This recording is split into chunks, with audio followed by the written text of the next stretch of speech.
a dusty corner of the British Museum sits an object that shouldn't exist. It is a medieval surgical instrument so sophisticated that when modern doctors first examined it in 1952, they assumed it was a Victorian fake. It wasn't. Yet the knowledge of how to use it had been dead for 6 centuries, buried beneath layers of time, overlooked in dusty archives, and almost forgotten by the world. This is where our journey begins, not with what humanity has achieved, but with what it once knew and then inexplicably lost. For all the triumphs we celebrate as progress, the story of human ingenuity is far less straightforward than we are taught. History, as it is written in textbooks, presents an upward curve. Discovery, innovation, enlightenment. But if we step back and examine the evidence, a more unsettling pattern emerges. Technological progress is not a straight line. It is a broken staircase with entire steps missing. Some knowledge appears, flourishes, and then vanishes without a trace, only to be rediscovered centuries later, as if we were perpetually chasing shadows of our own past. Take Roman concrete, for example. Modern engineers, armed with chemistry, computers, and advanced machinery, still struggle to replicate the durability of structures like the Pantheon or the aqueducts of Pont du Gard. Their formulas, once commonplace, now read like arcane magic. Centuries of trial and error gave them something we cannot reproduce.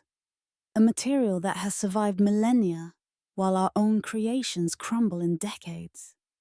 It is a puzzle that forces us to confront a simple question. Why would knowledge of such practical brilliance disappear in the first place?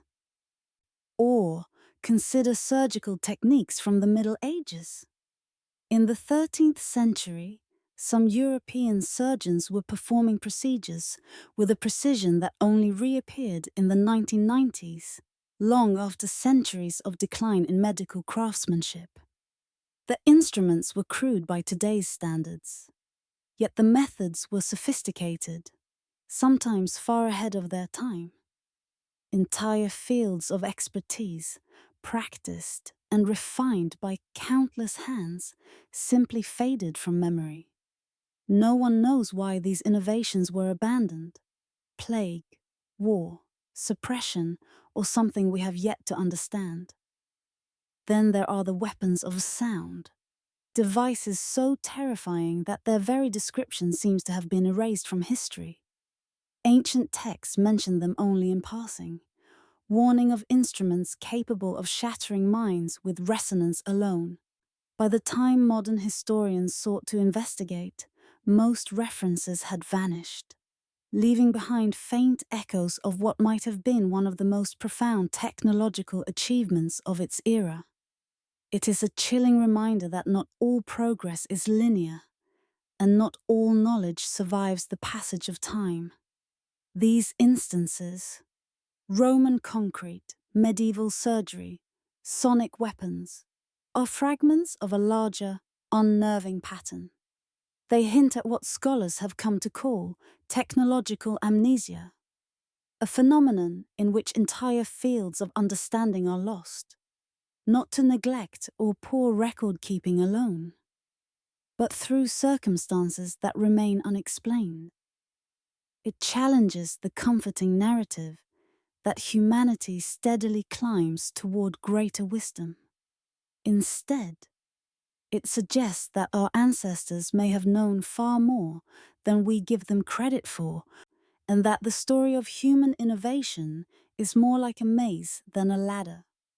As we consider these vanished achievements, one question begins to emerge, almost impossibly simple yet profoundly disturbing. If these inventions existed and then disappeared, what else did we lose? What other forms of knowledge once touched human hands, only to vanish from memory, leaving gaps in the story we think we know? And as we ponder this, we are forced to wonder not just about history, but about the nature of progress itself, and the mysteries it may still conceal, waiting quietly for those willing to look closer. Three historians walk into the same archive. They examine the same medieval manuscript. One concludes it describes a lost invention. The second believes it is a coded message about alchemy. The third insists it is a forgery. All three have evidence. All three are published experts.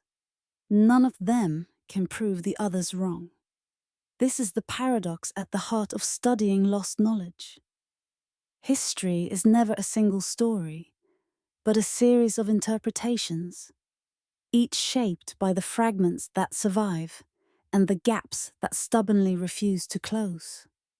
To make sense of the vanishing of medieval technology, scholars have proposed three primary frameworks, each offering a glimpse of the forces that might erase innovation from human memory. The first, known as the catastrophe theory, points to disasters both natural and human-made.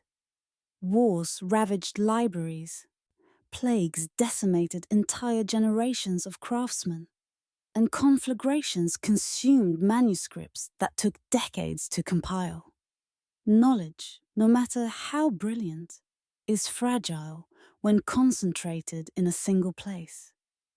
A truth that medieval Europe understood all too well. A single raid, a single fire, could obliterate centuries of careful experimentation. The second framework is the suppression theory. In a world where religious and political authorities wielded immense influence, certain ideas were considered dangerous. Technologies that threatened the established order, mechanical devices, chemical mixtures, or weapons of unsettling potency could be deliberately hidden, destroyed, or ridiculed into oblivion. Records of such suppression are sparse, but subtle traces remain. Cryptic references in legal codes, censored texts, warnings against certain guild practices. This theory suggests that knowledge did not merely vanish. It was sometimes guided into shadow, removed from collective memory by design. The third is the misattribution theory, which challenges the assumptions of chronology. Perhaps some inventions never truly disappeared. They were simply misdated. A technique we attribute to the Renaissance might have roots centuries earlier, obscured by the conventions of record-keeping, language, and naming. In this view, history's apparent gaps are less about loss and more about recognition. What seems miraculous or rediscovered might actually be a delayed acknowledgement of what was already achieved. Medieval Europe occupies a particularly precarious historical position. Close enough to the remnants of the Roman Empire to inherit its technologies, yet separated by centuries of political fragmentation, social upheaval, and intermittent collapse, continuity was fragile. Knowledge often passed through what historians call bottlenecks. A single manuscript copied by one monk, a guild of craftsmen maintaining an exclusive secret, or a city that served as the sole conduit for a particular skill. When these bottlenecks failed, through fire, theft, or simple neglect, entire fields of expertise could vanish almost overnight. Yet the medieval world was far from isolated. Trade and scholarship connected Europe to Islamic, Byzantine, and Asian networks. A discovery in Baghdad might ripple through Venice, influencing artisans in ways that were subtle but profound. If knowledge could travel so widely, how could it disappear across multiple civilizations simultaneously? Each theory, catastrophe, or suppression, misattribution, offers only a partial explanation. Perhaps the truth lies in their convergence. Disasters obliterate, Authorities conceal, and misdating obscures. The combined effect is a tapestry of loss that no single narrative can untangle. In the end, what we face is not a deficiency in history, but its complexity. Lost technologies remind us that human progress is fragile, contingent, and sometimes deliberately obscured. They force us to confront uncertainty and consider that our ancestors may have walked paths we can no longer trace. And while theorists debate and archives yield only fragments, one fact remains undeniable. Some knowledge vanished entirely, leaving behind tantalizing whispers of brilliance, frustration, and mystery. But some losses are not theoretical. Some disappeared technologies left behind just enough evidence to prove they existed, and just enough mystery to drive researchers mad, trying to recreate them. The first of these begins with fire that cannot be extinguished by water. How do you prove something existed when all direct evidence has been destroyed? The same way astronomers discovered Neptune before anyone had seen it. By observing what it affects, not what it is. This is the methodology at the heart of our journey, the lens through which we examine lost inventions. We begin not with sensational claims, but with careful observation, patience, and a willingness to follow subtle traces through history. Archaeological evidence forms one of our primary guides. Fragments of metalwork, partial machinery, remnants of pigments or compounds that speak not in full sentences, but in whispers of human ingenuity. Each shard is a clue, each trace a question left unanswered by time. Equally crucial are medieval manuscripts, both preserved in their entirety and scattered in fragments, sometimes written in the careful script of a monk, other times scrawled hastily in the margins of a merchant's ledger. These texts are more than records.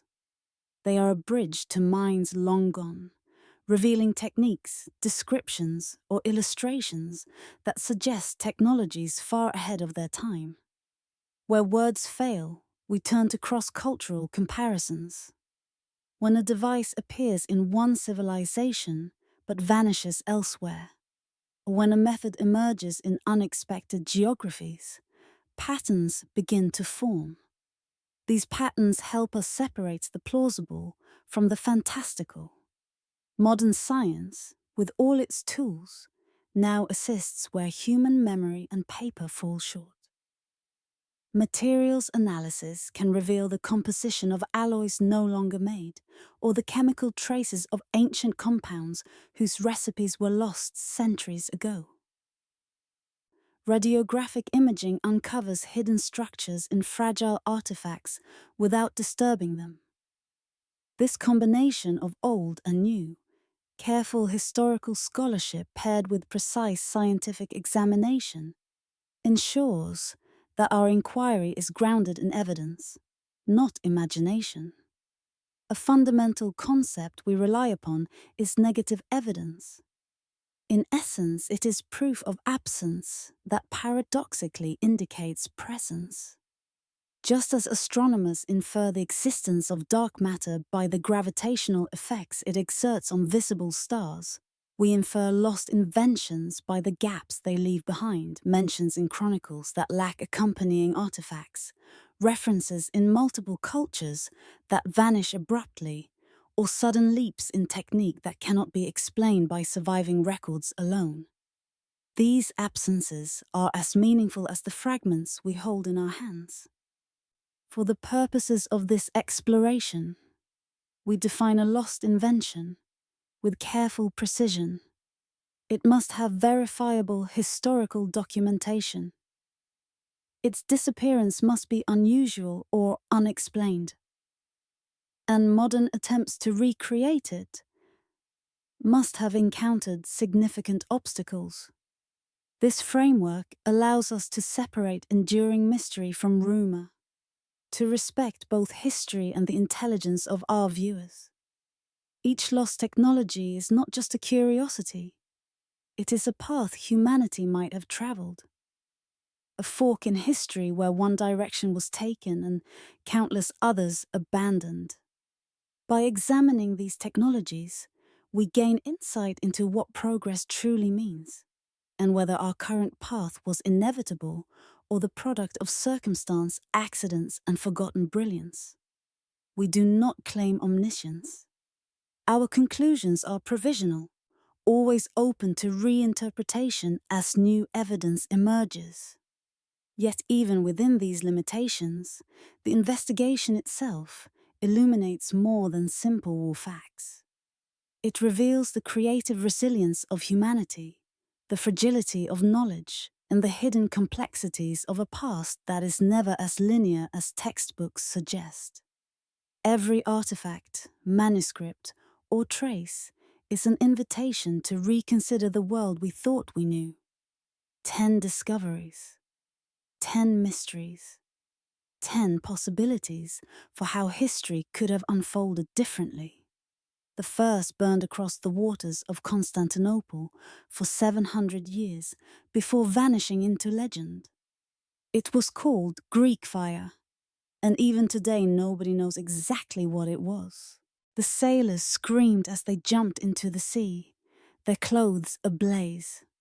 But the water offered no salvation. Instead, the flames intensified, spreading across the surface of the waves like a living creature hunting its prey. Above them, Byzantine warships advanced through the inferno they had created, untouched by the fire that consumed everything else. It was the year 678 CE, and the Arab fleet had come to the walls of Constantinople. Confident in their strength and unprepared for the terror awaiting them.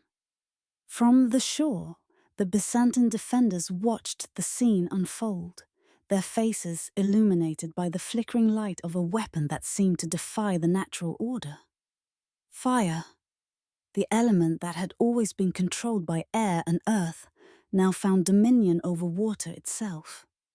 The first sighting of Greek fire was enough to instill panic. Arab sailors described it as a supernatural blaze that flowed and surged, igniting their ships before they could react. Men plunged into the Mediterranean in desperate hope, only to find the flames climbing along their drenched garments, as if mocking their efforts to escape. The Byzantines, meanwhile, operated with a precision honed by secrecy and repetition. Bronze siphons, mounted on the prows of their galleys, hissed as the mysterious liquid erupted, striking with terrifying accuracy. The mechanics of the weapon were unknown to the outside world. Even centuries later, historians would debate whether it was a flammable resin, an oil-based compound, or something entirely lost to the ages. Psychological devastation accompanied the physical. Soldiers who survived the initial impact of Greek fire spoke of the horror. The eerie glow of the flames reflected in the eyes of those consumed, the thick smoke that smelled unlike any common fire, and the knowledge that nothing they carried or wore could protect them. Water, once the ultimate safeguard, became a trap. To contemporaries, this violated the very laws of nature. Medieval minds struggled to comprehend a weapon that burned hotter when met by the element they believed could quench all flame.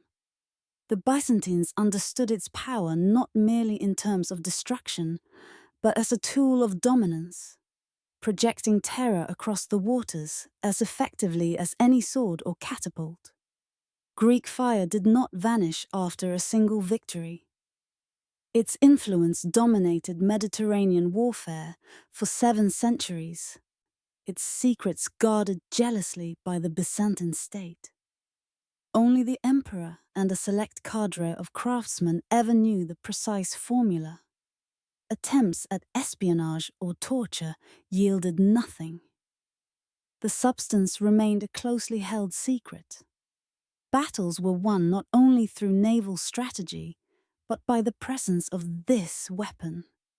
During the siege of 717-718, when a massive Umayyad invasion threatened Constantinople, Greek fire turned the tide. Entire flotillas were consumed in moments, and the defenders' courage was magnified by the terrifying knowledge that the flames belonged solely to them. Arab, Byzantine, and later European chroniclers all confirmed its efficacy, providing rare unanimity across sources separated by geography, language, and culture. It is tempting to think of Greek fire as myth, yet the convergence of multiple accounts, the technical descriptions of the siphons and the materials, and the repeated documentation of its strategic deployment argue against exaggeration. This was not a legend born of fear alone. It was a tangible, devastating technology. Its mastery required both knowledge and ritual, the careful preparation and protection of a secret that the state could not afford to reveal. Despite hundreds of documented uses, despite centuries of attempts to replicate or steal it, no adversary succeeded. It was a weapon designed not only to burn, but to disappear from the hands of anyone who might wield it against Byzantium. As the Arab fleets retreated, scorched and humiliated, Greek fire's reputation spread. Tales of ships burning on the water reached distant courts, shaping perceptions of Byzantine power for generations. The substance became more than a weapon.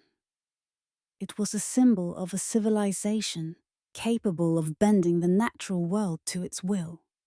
Yet, even as it dominated naval engagements and altered the course of empires, the formula remained beyond reach, a closely guarded secret whose knowledge could not be replicated or stolen. For 700 years, Byzantine emperors wielded this weapon that could not be stolen and could not be replicated. And then, sometime in the late medieval period, the formula simply disappeared. Not captured by enemies, not lost in a fire. It was as if the knowledge evaporated, leaving behind only the mystery of what it had been. In 1964, a chemist published a paper claiming he had recreated Greek fire. He demonstrated it for military officials in a controlled test. The substance burned on water exactly as described in medieval texts. But when he tried to scale up production, the mixture exploded during manufacturing, killing 2 lab technicians. The project was immediately classified and then quietly cancelled. His notes were never published. This tragic event captures the perilous fascination that Greek fire has held over modern science. A desire to understand, to recreate, and yet, time and again, the past resists replication. Historical manuscripts provide the first clues. They describe a liquid that could be projected through bronze siphons, flames that clung to the surface of the water, and smoke that carried a distinctive color and smell. It was difficult to extinguish, and the fear it instilled was as important as the destruction it wrought. Scholars have scoured texts from Byzantium, Arab chroniclers, and even Venetian records, searching for precise ingredients or techniques. Yet the descriptions are tantalizingly incomplete. Every account hints at knowledge now lost, leaving modern researchers to fill gaps with careful experimentation. In laboratories, chemists have tested a bewildering variety of combinations. Petroleum mixed with quicklime, sulfur compounds, phosphorus derivatives, and even mixtures of saltpeter and pine resin have all been tried. Each attempt yields something partial. A substance that burns fiercely, but sinks when poured on water. Another that can be sprayed through a siphon, but lacks the necessary heat. Yet another that ignites with brilliance, but relies on materials available to Byzantines. Every solution illuminates one aspect of the historical descriptions, only to fail at another. Greek fire proves to be a puzzle that resists modern chemistry as stubbornly as it did medieval spies. Some researchers suggest a more unsettling possibility. Perhaps there was no single formula at all. The term Greek fire may have encompassed multiple incendiary compounds, each designed for a specific tactical situation. One recipe for close-quarters naval combat, another for long-range bombardment, and yet another for siege defense. This would explain why accounts vary so dramatically. Why some describe a black, thick liquid, while others speak of a glowing, almost ethereal flame. It would also explain the repeated failures of modern attempts to replicate a single substance. There may have never been one. Greek fire was not a singular weapon. It was an arsenal, cloaked in secrecy and unified under a single evocative name. The human dimension of these failures is as compelling as the chemistry itself. Researchers have poured years into experiments, faced repeated explosions, and navigated the murky intersection of science, bureaucracy, and legend. Archaeological discoveries, such as bronze siphons excavated from Byzantine harbors, offer physical constraints, volume, pressure, and durability, but still leave the chemical mystery unresolved. Every test, every careful measurement, underscores the ingenuity of the Byzantines and the dangers of underestimating knowledge lost to time. Political and bureaucratic pressures may explain part of the mystery. Byzantine emperors guarded Greek fire with extraordinary zeal, often restricting knowledge to a few trusted artisans. The secrecy was so extreme that they apparently preferred the gradual disappearance of the formula rather than risk dissemination. Knowledge, in this context, was both power and liability. Revealing it could shift balances in ways no ruler could predict. The weapon's very mystery became its strength, reinforcing both fear abroad and loyalty at home. Greek fire also highlights a broader truth about historical innovation. The loss of technology is rarely accidental. Civilizations have allowed brilliance to vanish, whether through secrecy, neglect, or the simple passage of time.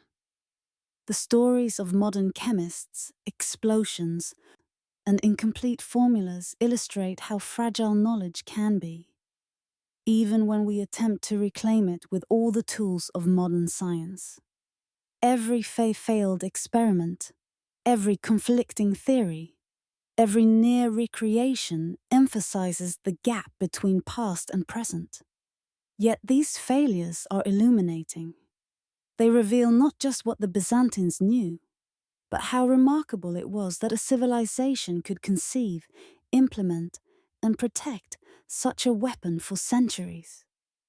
Greek fire was more than chemistry. It was strategy, psychology, and statecraft intertwined. Greek fire proves that medieval civilizations could create and maintain technological secrets across centuries. But weaponry wasn't the only field where knowledge vanished. Sometimes, the lost art was more subtle, more beautiful, and perhaps even more mysterious. It lived in the wood and strings of instruments that have never been equaled. The last known use of Greek fire in combat was during the Fourth Crusade in 1204. Ironically, when Crusader armies sacked Constantinople itself, Byzantine defenders deployed the ancient weapon against Christians who had come to liberate the city, flames leaping across the water as if history were mocking them.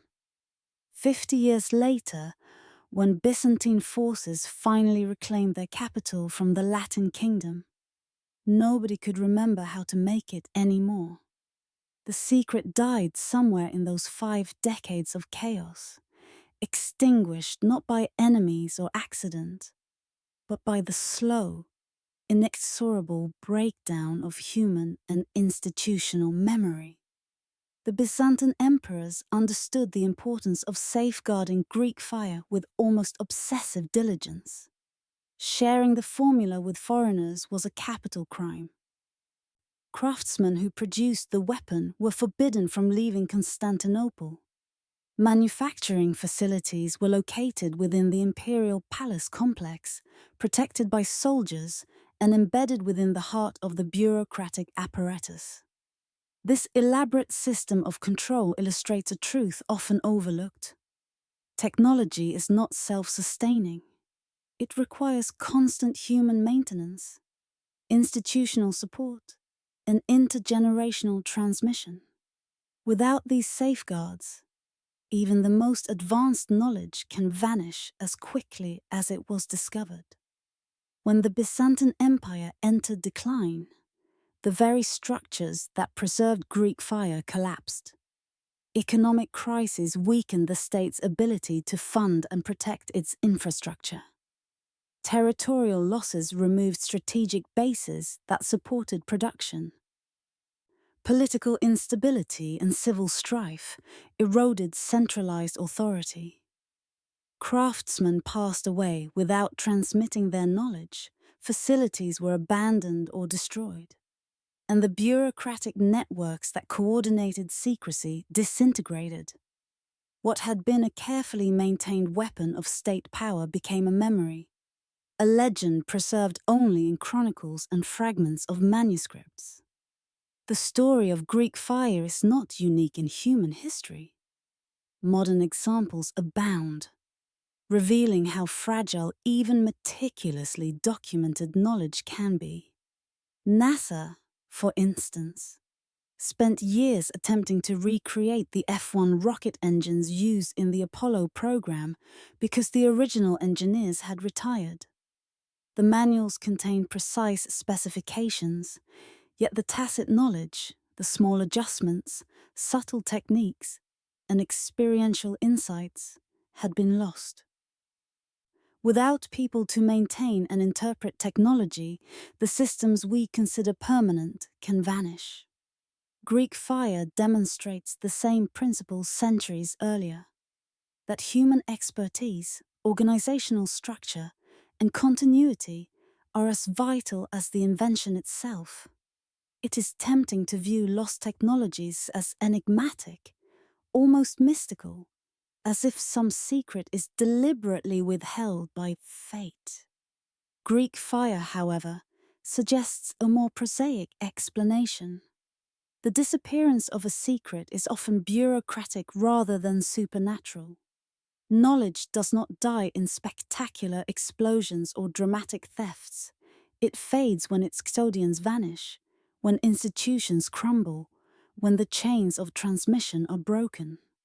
For 700 years, Byzantine emperors wielded power precisely because they understood this, and when the empire faltered, the weapon followed the empire into oblivion.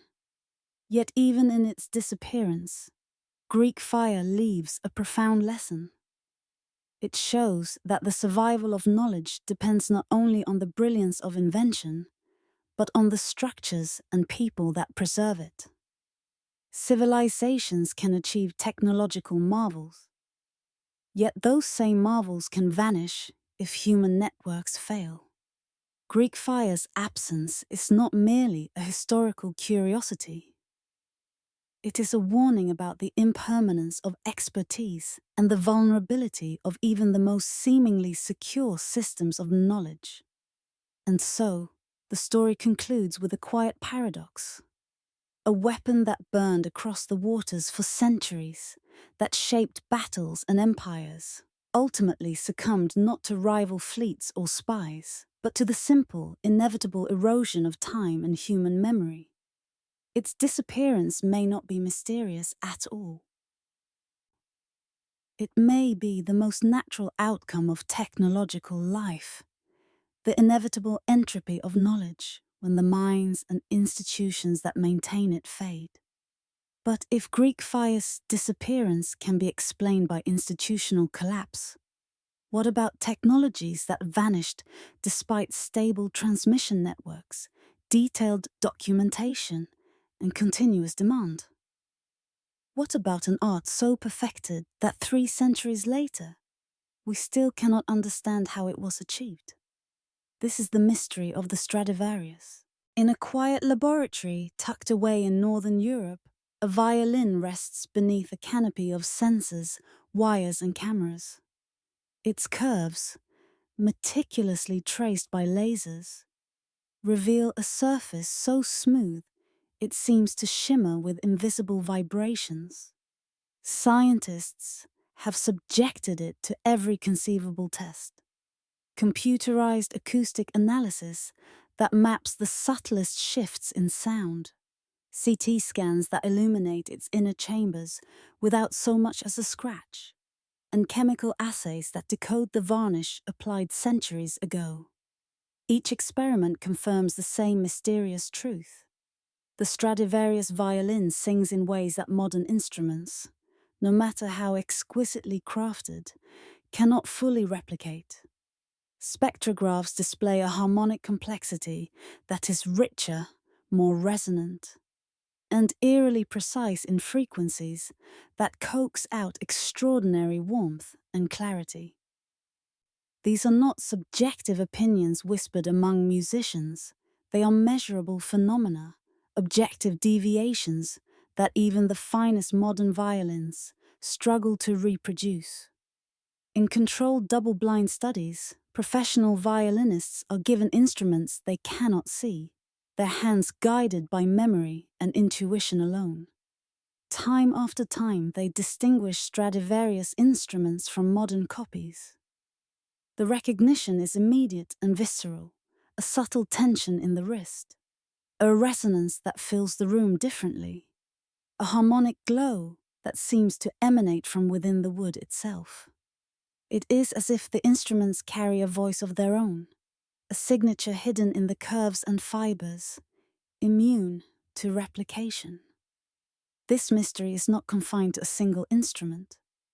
Guarneri, another Cremonese master from the same era, left violins that echo the same ineffable quality. Together, they form a constellation of sound whose essence has eluded even the most advanced luthiers of today.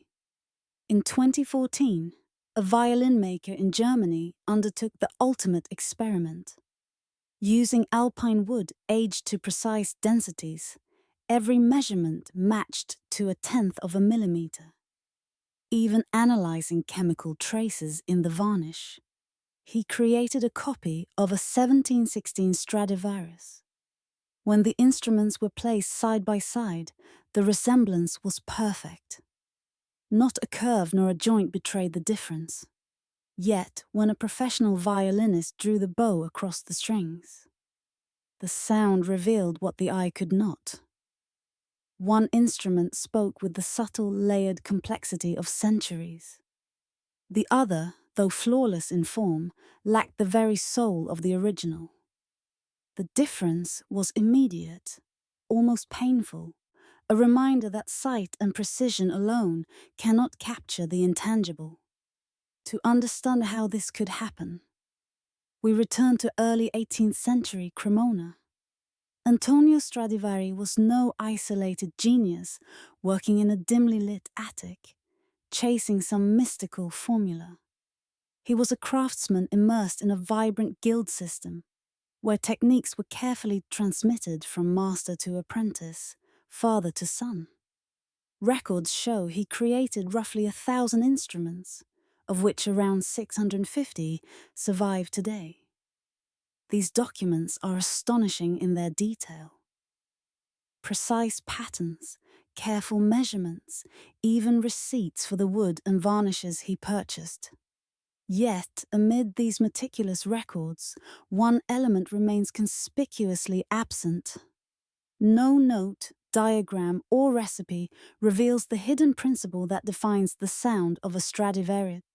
Modern luthiers can replicate every visible aspect of these instruments. They can match arching, thickness, wood grain, varnish composition, even recreate the age of the timbre through accelerated methods.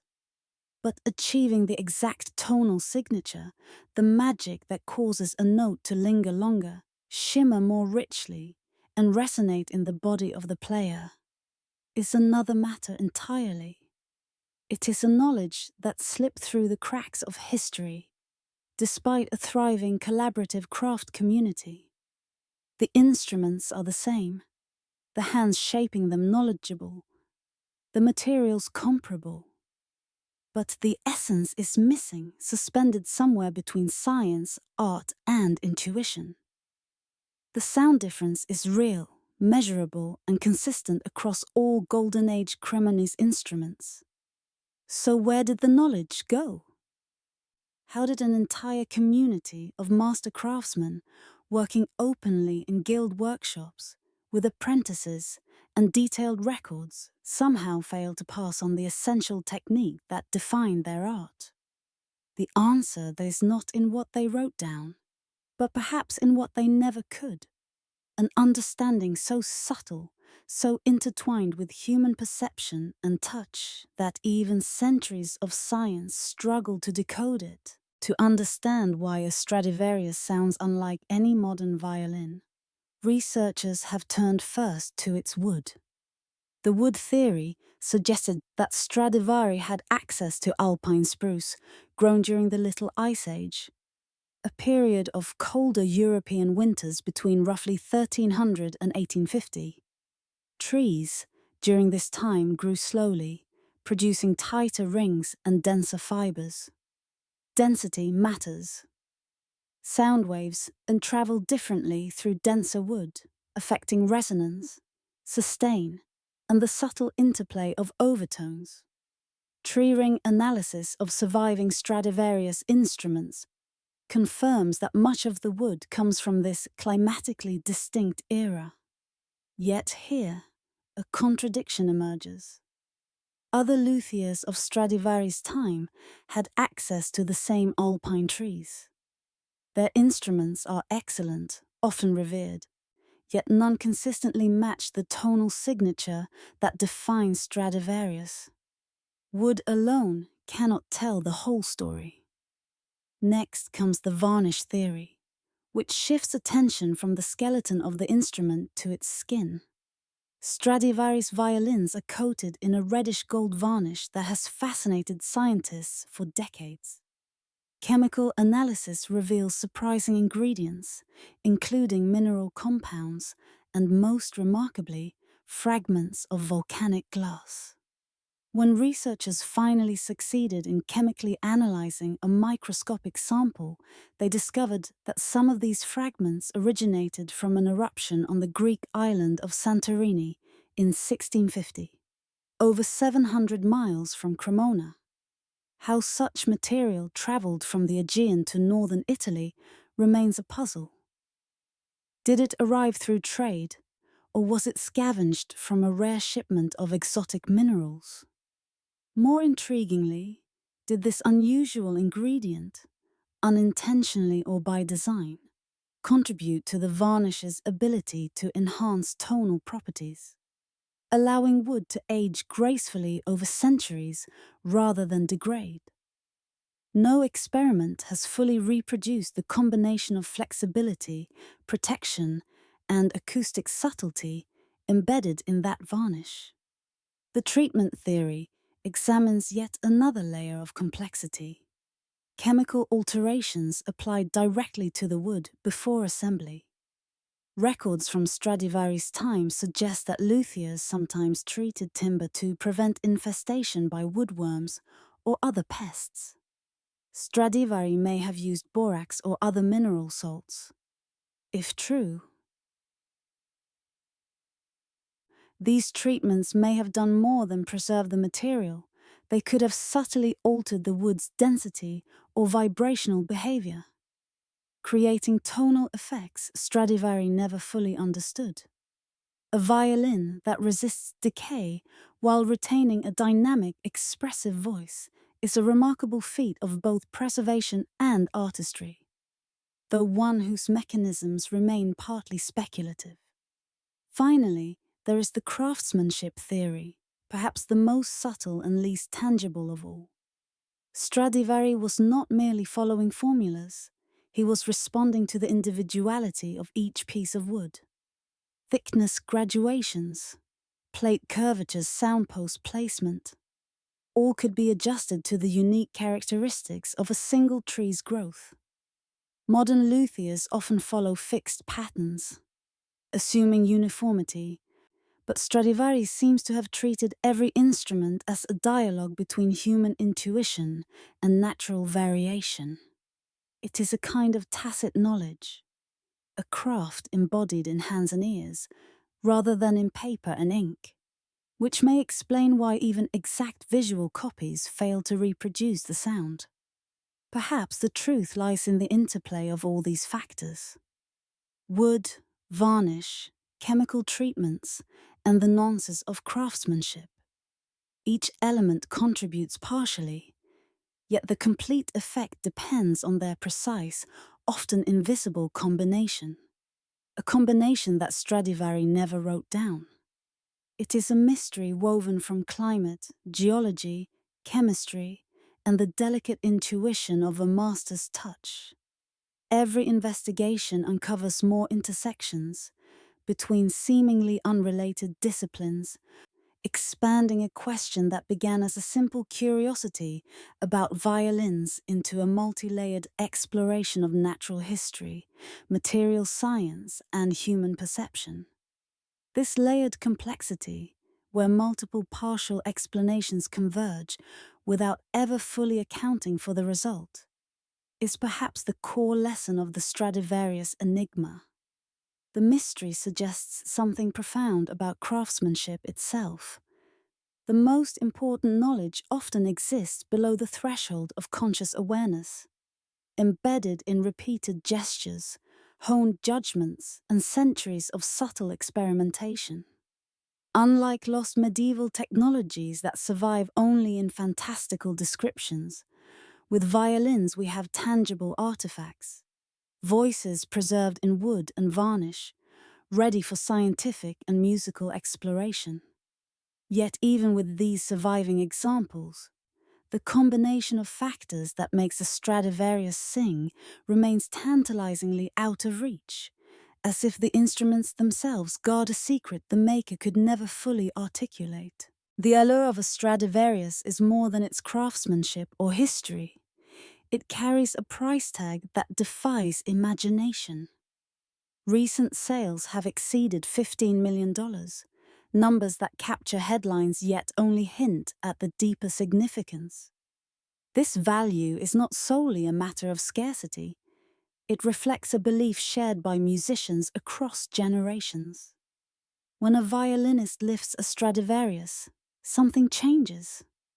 The instrument responds differently, yields subtleties that modern violins cannot, and allows the player to explore expressive dimensions that remain elusive with even the finest contemporary instruments. Yet this privileged access creates a subtle hierarchy within the world of classical music. Only a fortunate few can own such instruments outright, while others depend on loans from foundations or institutional collections, a system that quietly shapes careers and artistic possibilities. But how much of this distinction reaches an audience? Blind listening tests suggest the answer is complex. In concert halls, even attentive listeners often cannot reliably tell a Stradivarius from a high-quality modern violin. The magic is, in a sense, invisible.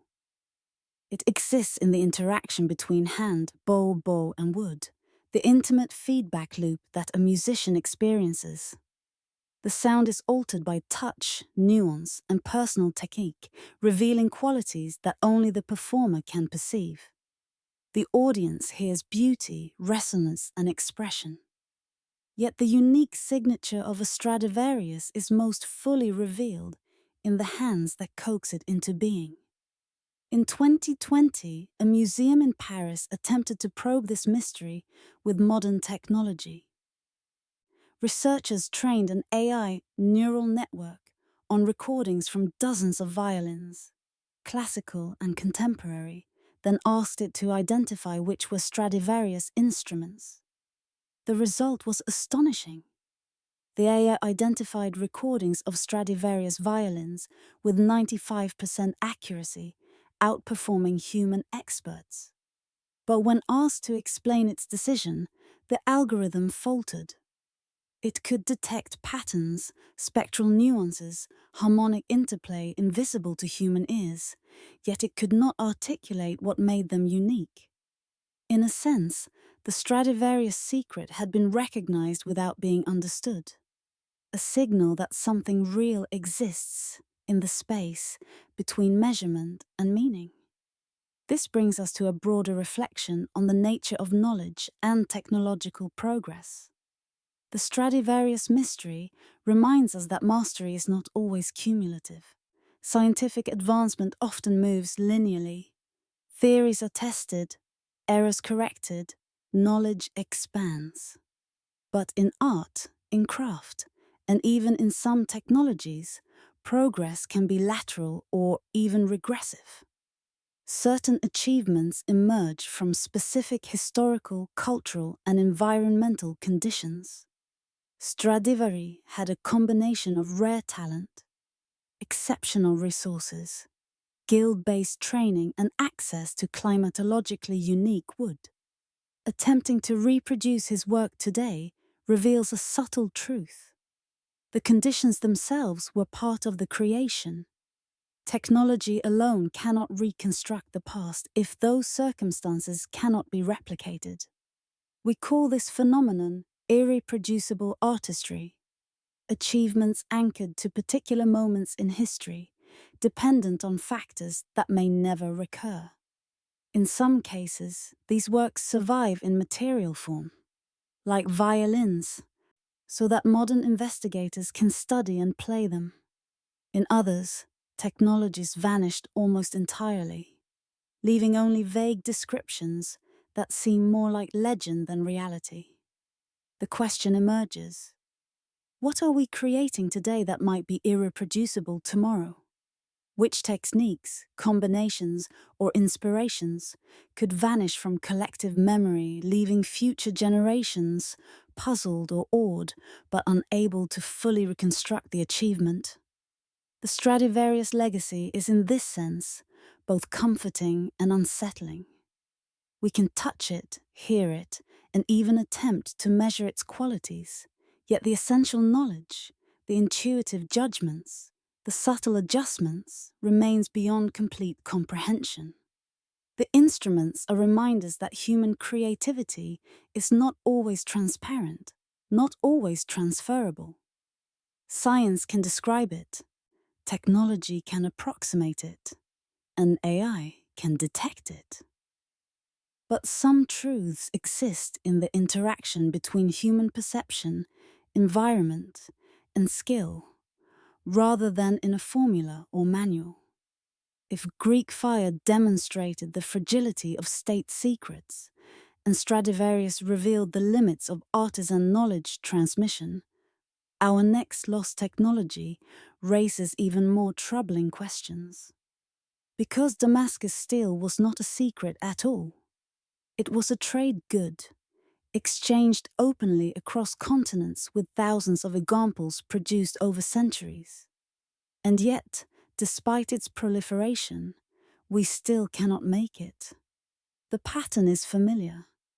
Some forms of knowledge slip through the cracks of history, preserved only in surviving artifacts, and the tantalizing gap between what was done and what can be done again. There is something almost hypnotic about a Damascus blade. Its surface seems alive, a river frozen in steel, with undulating waves, ripples, and ladder-like bands that shift and shimmer under the light. These patterns are not painted or etched. They are embedded deep within the very structure of the metal, the silent signature of a process lost to time. The waves are the visible echoes of microscopic formations, tiny carbides aligning themselves in structures so precise that the blade's hardness and flexibility coexist in a way that defies conventional metallurgy. Normally, the harder a steel becomes, the more fragile it is. Yet a Damascus blade, in the hands of a skilled swordsman, could bend without breaking and slice through ordinary iron as though it were paper. The metal itself seemed to possess memory, a subtle awareness of the blows it endured. Historians trace the creation of these legendary weapons from around 300 CE to the mid-18th century, predominantly in South Asia and the Middle East. They were prized not just as tools of war, but as symbols of power and diplomacy. Kings exchanged Damascus swords as tokens of alliance. Emissaries carried them across continents, wrapped in velvet and silk, glinting in torchlight. European crusaders returned with tales of their miraculous sharpness, swords slicing through other swords, a dagger cutting through a silk scarf, drifting on air. At first, such accounts read like the exaggerations of propaganda or the fevered imaginations of soldiers. Yet surviving blades and the metallurgical analysis of their structures lend credibility to these stories. These weapons were not mere myth, they were science masquerading as legend. What is even more remarkable is the origin of the steel itself.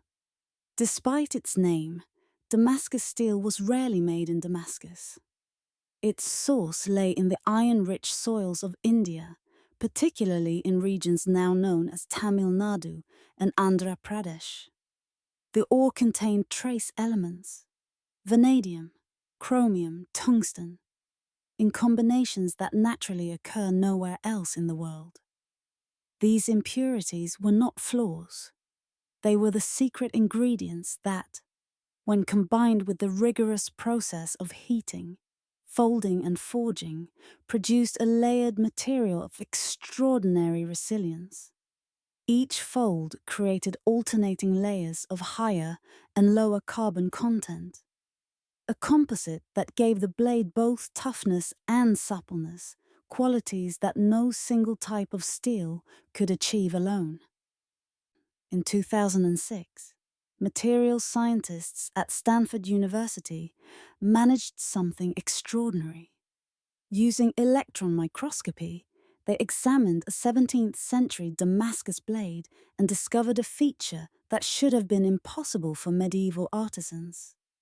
Embedded throughout the steel were carbon nanotubes, microscopic cylindrical molecules of carbon only a few nanometers wide.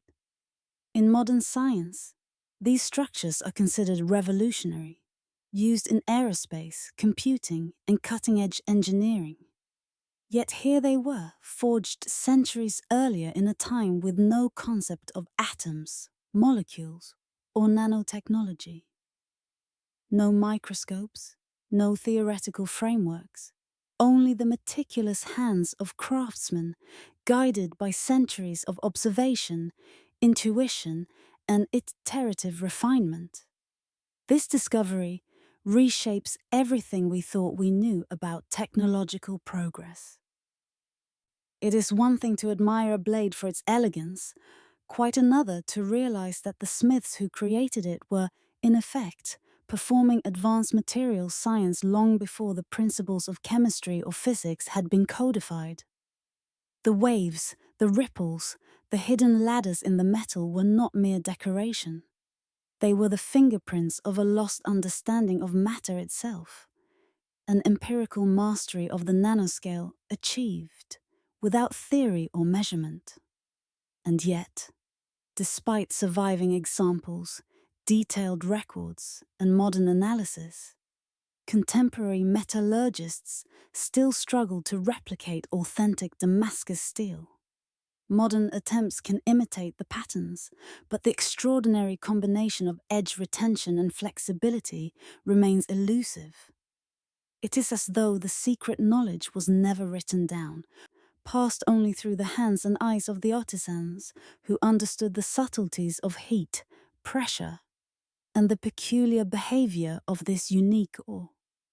The presence of carbon nanotubes in Damascus steel raises a disturbing possibility. What if medieval smiths had empirically discovered techniques that produced results we did not rediscover until centuries later, with electron microscopes and nanoscience?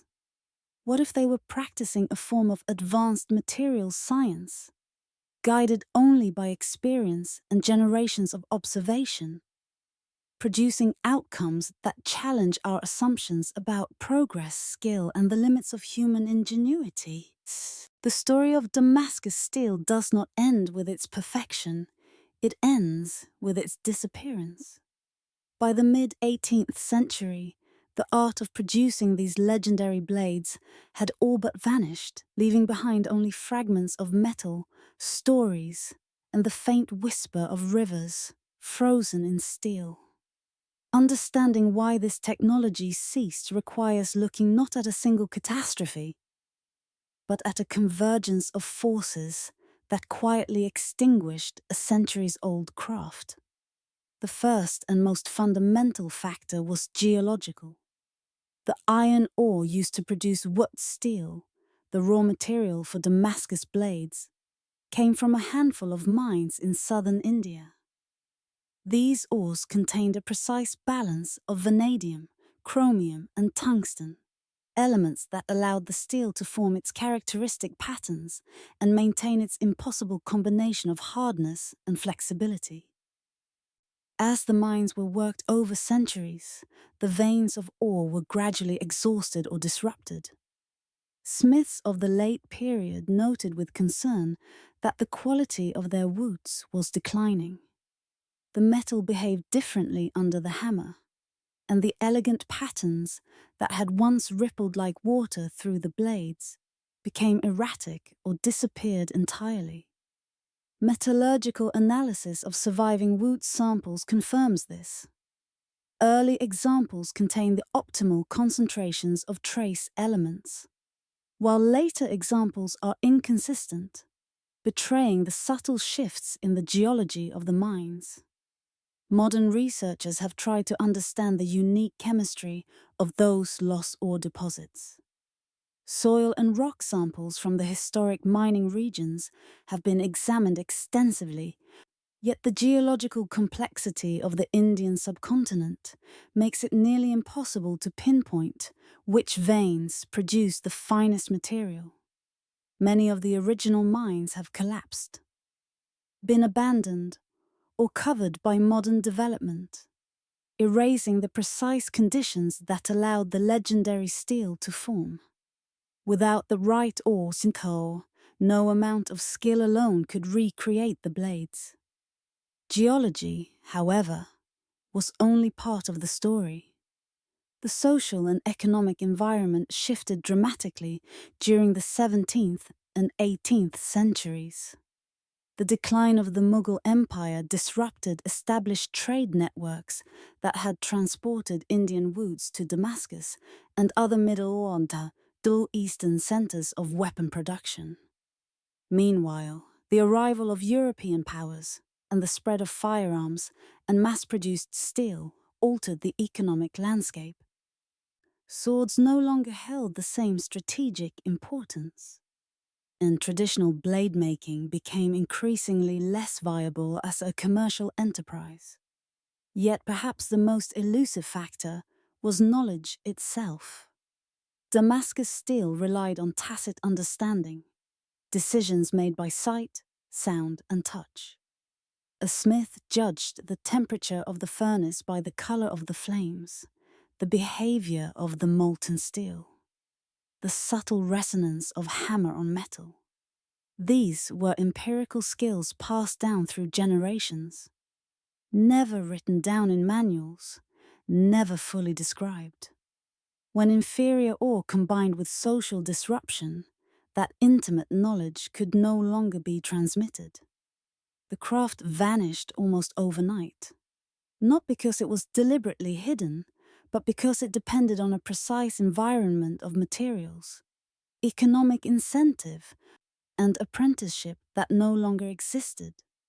Unlike Greek fire, which was intentionally secret, or the Stradivarius violins, whose artistry resisted articulation, Damascus steel faded despite being an open commercial craft, leaving us only fragments of its brilliance.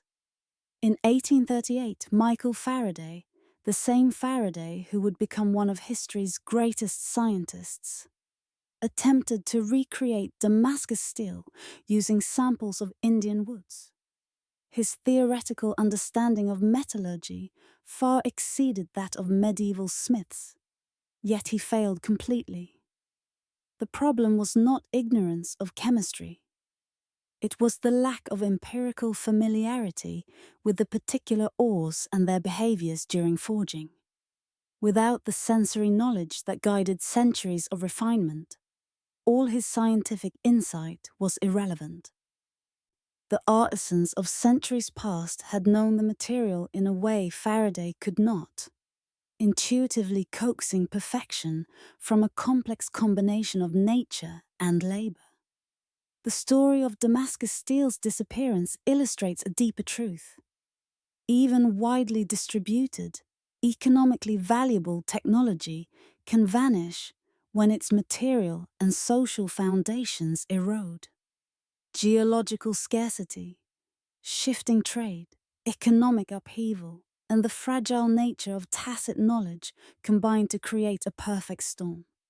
A blade that once seemed immortal, capable of slicing through iron and silk alike, became impossible to reproduce, leaving only echoes of its perfection in surviving fragments and the fevered fascination of later generations. Damascus steel demonstrates that even knowledge that was once abundant can be lost when the foundations that support it crumble. But at least we understand what Damascus steel was supposed to do. Our next lost technology is far stranger. When archaeologists first uncovered it, they literally did not know what they were looking at.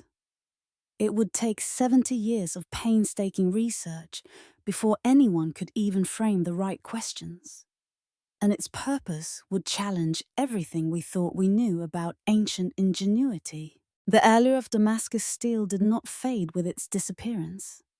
It only shifted to a new frontier: the laboratories and workshops of modern metallurgy. For decades, scientists and bladesmiths have pursued the ghost of its perfection, striving to understand the microscopic alchemy hidden within the flowing patterns of its steel. Among the most dedicated were Dr. John Verhoeven and Dr. Alfred Pendray, whose combined efforts spanned decades. They dissected historic blades with precision, examining the alignment of cementite, the iron carbide formations that formed the signature ripples and ladders within the steel. Their investigations revealed that the unique trace elements in woods, vanadium, chromium, tungsten, were not incidental but essential. Without them, the cementite could not form consistently under the careful rhythm of heating, folding, and forging that the original smiths had mastered. In 1998, Verhoeven and Pendray announced a breakthrough. Using modern steel alloys enriched with vanadium and tungsten, they claimed to have recreated Damascus patterns indistinguishable from those of the historical blades. The visual elegance was undeniable, the lines of steel flowing like water under their hammers, yet a lingering uncertainty remained. Could these recreations replicate the full mechanical marvel of the originals? Edge retention, flexibility, and resilience are difficult to test, particularly when the surviving artifacts are priceless museum pieces. Even the most rigorous lab tests offer only partial answers, leaving an ambiguous line between replication and approximation. Meanwhile, the term Damascus steel has become a source of both fascination and confusion. Bladesmiths around the world produce visually similar patterns using pattern welding, layering different steels to mimic the historic ripples. These blades are beautiful, often astonishingly so, but they lack the embedded nanoscale structures, the hidden carbon nanotubes, and aligned carbides that gave the original Damascus blades their almost mythical performance. Collectors, enthusiasts, and consumers often conflate these modern techniques with authentic woods, blurring the distinction between aesthetic imitation and metallurgical resurrection. The philosophical question then arises: why does this matter? Modern metallurgy can create steel superior in hardness, toughness, and corrosion resistance. From a practical standpoint, Damascus steel is obsolete. Its significance lies elsewhere, epistemological rather than utilitarian.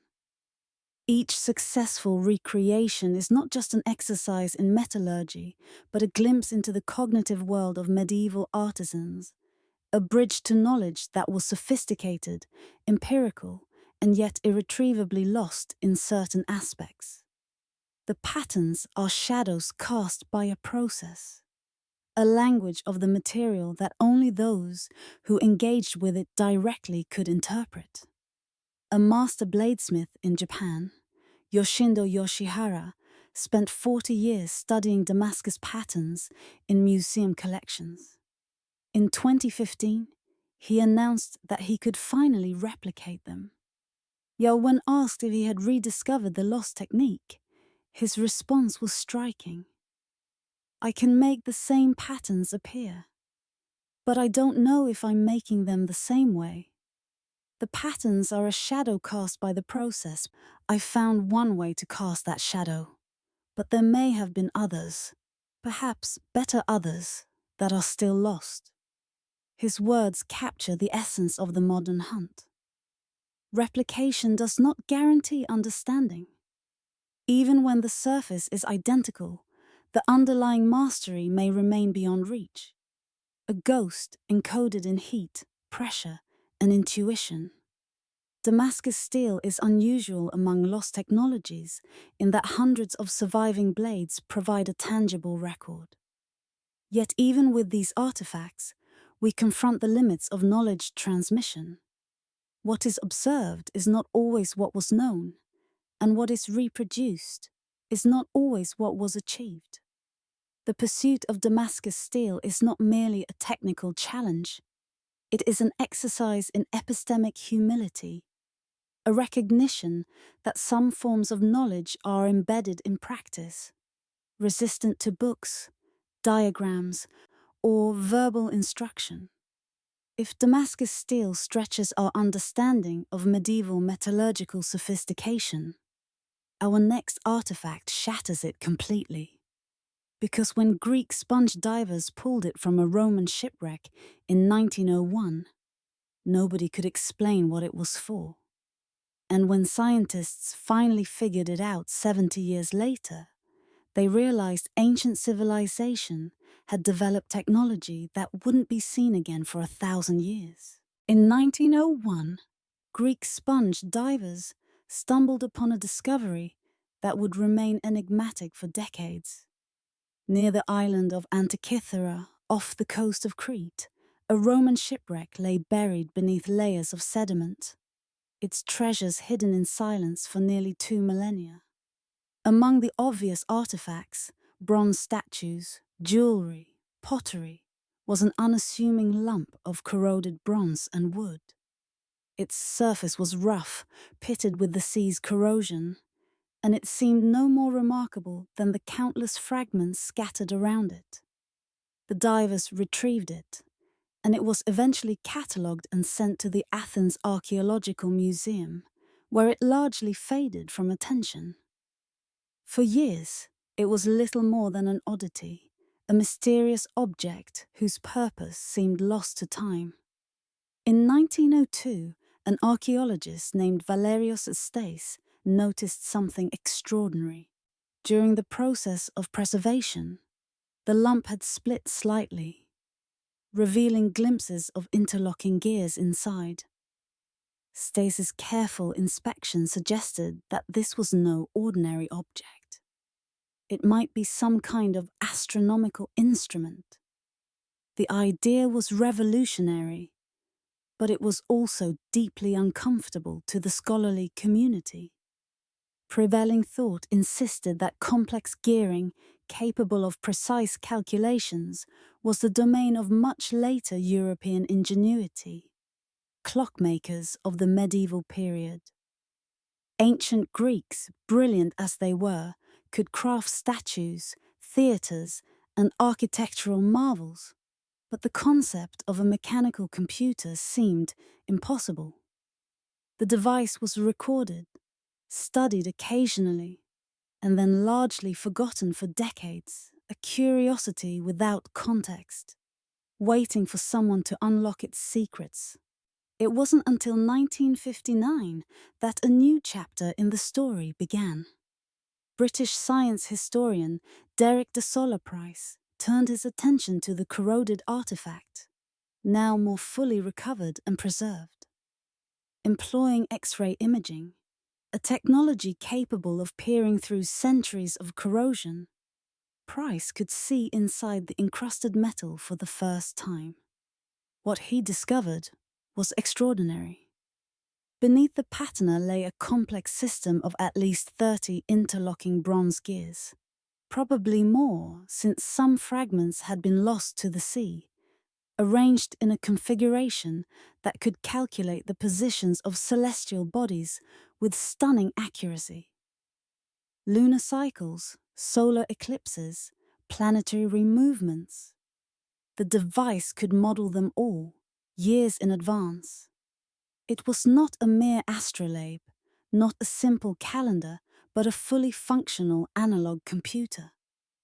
Far ahead of its time, Price, initially cautious, did not rush to announce his findings. For weeks, he double-checked every X-ray image, every measurement, convinced that he must have misinterpreted the evidence. If the device functioned as the gearing suggested, then centuries of assumptions about the history of technology were simply wrong. Ancient Greek engineers, it seemed, had achieved a level of mechanical sophistication that would not be rivaled in Europe until the astronomical clocks of the 14th century. The implications were staggering. The Greeks who built this ship must have possessed not just theoretical knowledge, but the practical skill to craft precise, reliable gearing capable of reproducing the motion of the heavens. It took Price 2 years to convince himself he was correct. It took the academic community another decade to accept the truth. Even then, the revelation was accompanied by new mysteries. If the Antikythera mechanism was possible, could there have been others? How many devices had been lost, swallowed by the sea, or destroyed by time? And why, if such ingenuity existed, did it vanish so completely that the medieval world had to reinvent complex gearing from scratch 1,000 years later? The artifact was no longer simply a curiosity. It was a challenge to the accepted timeline of technological development. A reminder that human ingenuity often exceeds our historical expectations. The Antikythera mechanism lay before scholars like a ghost of innovation, its gears silently ticking, hinting at knowledge almost unimaginable for its time. Bronze and wood, corroded and incomplete, had become a window into the minds of ancient engineers whose work was precise, practical, and ultimately lost. Every series, X-ray, every careful measurement, every diagram, reconstructed from fragments, brought the mechanism's complexity into focus, and with it the unsettling realization that history is often far more advanced than we assume. Price's work proved that the Antikythera mechanism existed and that it was genuine. But proving what it was only raised more troubling questions. Who made it? How did they achieve such precision? What other devices did they make? And why did this technology vanish so completely that medieval Europeans had to reinvent it from scratch 1,000 years later? The Antikythera mechanism was not merely a curiosity. It was a device that brought the cosmos into the hands of its user. Modern research, particularly through high-resolution CT scanning, conducted in the 2000s by the Antikythera Mechanism Research Project, revealed a sophistication that even Derek de Solla Price had not fully imagined. The front dial displayed the positions of the sun and moon against the zodiac, elegantly correlating celestial motion with the Greco-Egyptian calendar. Yet the real marvel lay on the rear of the device, where two primary dials transformed bronze into predictive mathematics. One dial tracked the 19-year metonic cycle, subdivided into 235 lunar months, accurately predicting the recurrence of moon phases. The other dial displayed the 223-month Saros cycle, enabling the prediction of solar and lunar eclipses years in advance. Smaller, subsidiary dials monitored additional astronomical phenomena, hinting at a level of precision and comprehensiveness unprecedented in the ancient world. The gears themselves were engineering feats. The moon mechanism, for instance, incorporated a pin and slot system to simulate the moon's elliptical orbit, accounting for the variable speed of its motion. This mechanical innovation reproduced what modern astronomers call the first anomaly of lunar motion, equivalent conceptually to Hipparchus' theory of epicycles, yet rendered entirely in bronze. Imagine a mathematician's calculations transformed into physical form. One hand turns a crank, and the heavens unfold before your eyes. Months, years, and eclipses predicted with astonishing fidelity. Each gear ratio had been carefully calculated to reflect astronomical reality, a marriage of mathematics and metallurgy that required knowledge in multiple disciplines simultaneously. To construct such a device demanded more than theoretical knowledge. Precise metalworking skills were necessary to cut bronze gears with exact teeth proportions so that all meshed flawlessly, even after centuries underwater. Mathematical insight was essential to translate celestial cycles into gear ratios. Mechanical engineering expertise allowed the device to operate multiple outputs from a single input, distributing rotational energy in a system that was both compact and reliable. Most importantly, the mechanism implies a tradition of instrument making, an iterative history of design and refinement. The Antikythera mechanism could not have been a first attempt. Its existence hints at workshops producing similar or even more advanced devices. A history of craftsmanship and scientific application, now largely lost to time. Skeptics initially proposed that the mechanism might be a later forgery or misdated artifact. Some argued it could be medieval, accidentally linked to the Roman wreck. Yet, multiple lines of evidence dismiss this. Radiocarbon dating of the wooden remnants places it around 100–150 BCE. Pottery and other artifacts recovered from the ship corroborate the timeline. Even the style of inscriptions, the carefully engraved lettering, aligns with what we know of the Hellenistic period. The convergence of these facts leaves little doubt. This was a genuine product of the late 2nd or early 1st century BCE, a technological leap unmatched for more than a millennium. The mechanism contains a gear with 223 teeth, a number chosen specifically for the Saros eclipse cycle. Manufacturing a gear of such complexity in bronze, each tooth carefully formed so the wheels would rotate smoothly and reliably, implies the existence of workshops with instruments and skills far beyond anything else we know in the ancient Mediterranean. These were not casual craftsmen. They were precision engineers, astronomers, and mathematicians, their knowledge embodied in metal. The question lingers. If they could create such devices, what else might they have been capable of?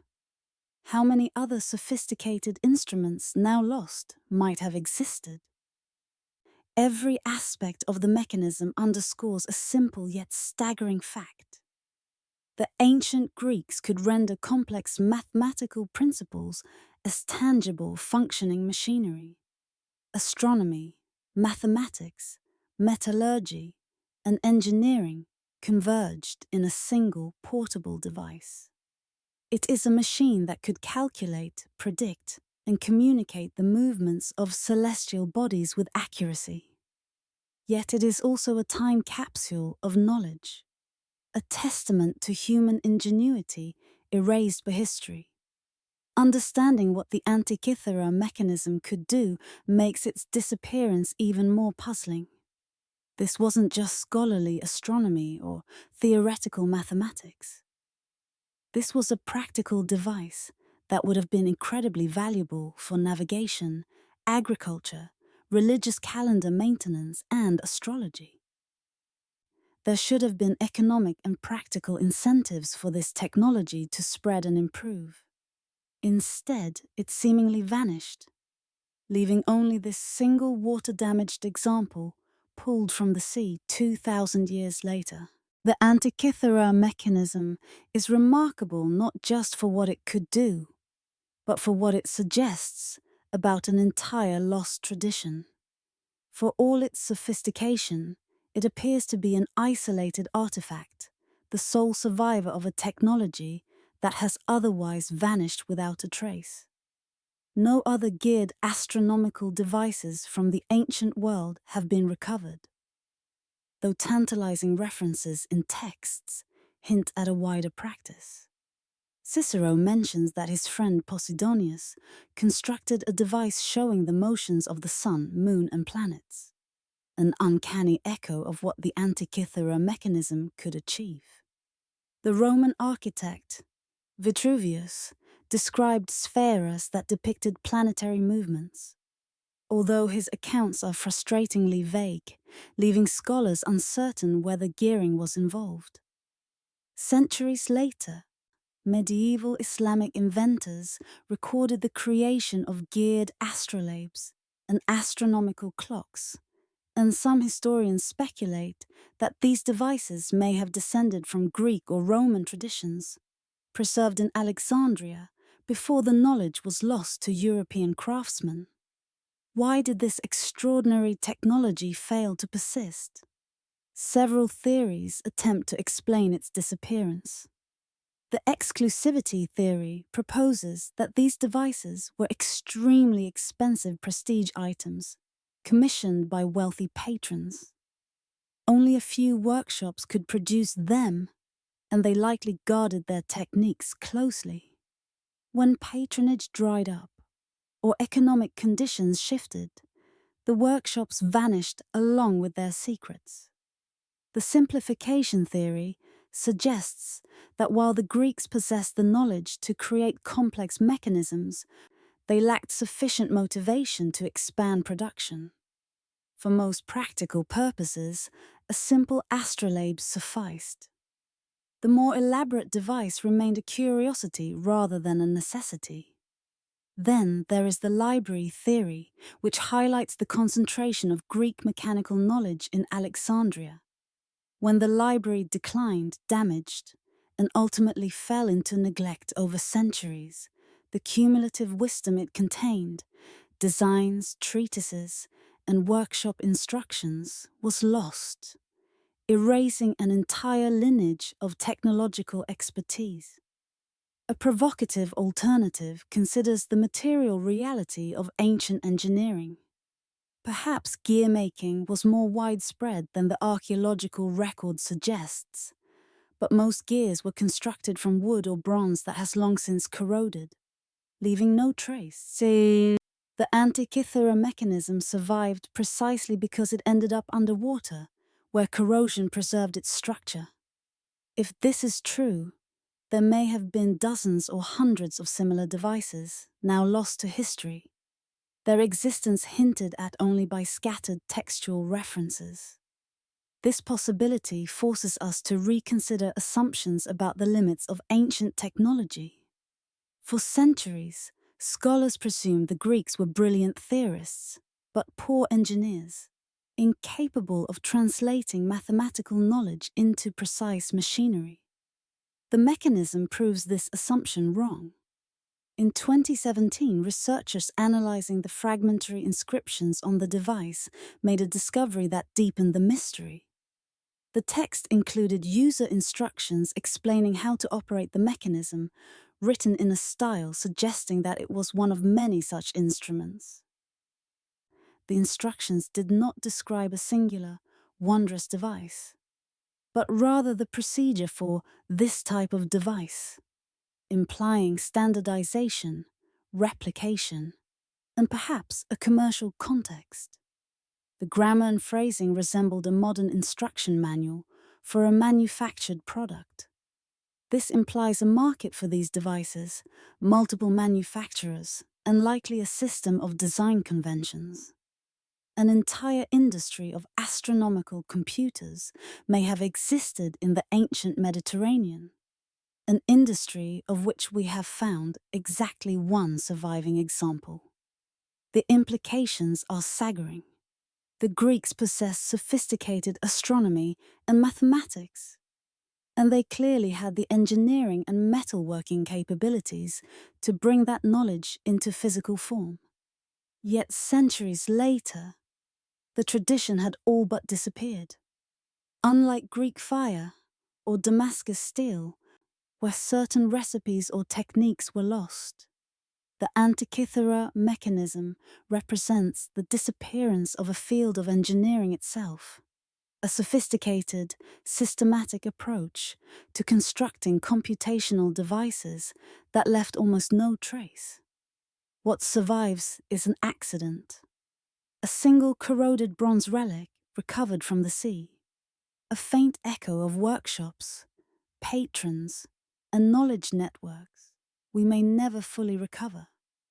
The Antikythera mechanism forces us to confront the fragility of technological knowledge and the countless innovations that may have existed without leaving a record.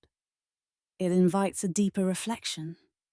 If such a field could vanish so completely, what else might have existed, developed, and disappeared before our time? The most profound mysteries are often invisible, the things we do not know enough to even suspect. And yet, when a single fragment emerges, as it did off the coast of Antikythera, it challenges everything we think we understand about the capabilities of civilizations long past. The Pantheon in Rome is more than a building. It is a challenge to our understanding of ancient engineering. Completed in 126 CE, its concrete dome stretches 142 feet across. A perfect hemisphere of unreinforced concrete that has stood intact for nearly 2,000 years. Step inside, and the space feels alive with history. The smooth curvature overhead, the oculus framing the sky, the massive weight of the structure held aloft without steel reinforcements. For centuries, visitors and architects have marveled at its endurance, quietly asking the same question. How did the Romans do this, and why could no one replicate it for over a millennium? The dome is not merely old, it is structurally flawless, resisting time, weather, and even earthquakes that would have long since toppled a modern concrete shell of similar proportions. Roman concrete was not only impressive in monumental buildings. Its durability, particularly in marine environments, exceeds modern Portland cement by orders of magnitude. Consider the harbor at Caesarea Maritima in Israel, constructed by Herod around 22 BCE. Its seawalls, breakwaters, and docks have endured 2,000 years of relentless wave action. Modern concrete, by contrast, often begins to crumble after decades in seawater, requiring constant maintenance and eventual replacement. The moment when modern engineers realized Roman concrete was different was startling. Not simply its age, but its continuing integrity. Chemical and mineralogical analyses revealed a composition that modern formulations cannot fully replicate. A recipe that incorporates volcanic ash, lime, and aggregate in proportions that allow the material to strengthen over centuries rather than degrade. The most astonishing discovery came in 2013, when geologists at UC Berkeley studied samples from Roman maritime concrete. They found that the material was not merely enduring, it was actively improving. Salt water, normally a destructive force for modern concrete, was triggering chemical reactions within the Roman mix. Microcracks were filling with new mineral deposits, effectively reinforcing the structure over time. In essence, the concrete was self-healing, a technology centuries ahead of its time. The implications are staggering. The Romans had created a material that grew stronger as it aged. Yet the knowledge of how to make it vanished so completely that for over 1,000 years, humanity relied on inferior substitutes. What makes this loss particularly confounding is the abundance of evidence. Roman writings, including Vitruvius's architectural treatises, describe construction techniques in detail. Countless Roman structures remain standing to this day, offering a laboratory of stone and concrete for modern scientists. We have the materials, the texts, and the scientific tools to analyze every molecule of these ancient structures. Yet replicating Roman concrete with the same properties proved impossible until the 21st century. And even now, debates continue over whether modern recreations truly capture the self-healing quality observed in ancient samples.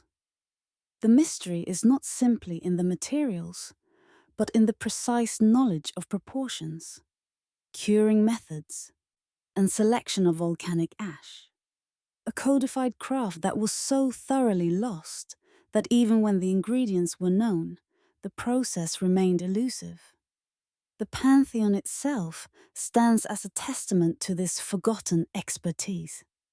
Its dome, once the largest in the world, has inspired architects for centuries, including Renaissance masters like Brunelleschi, who marveled at its engineering and tried to learn from it.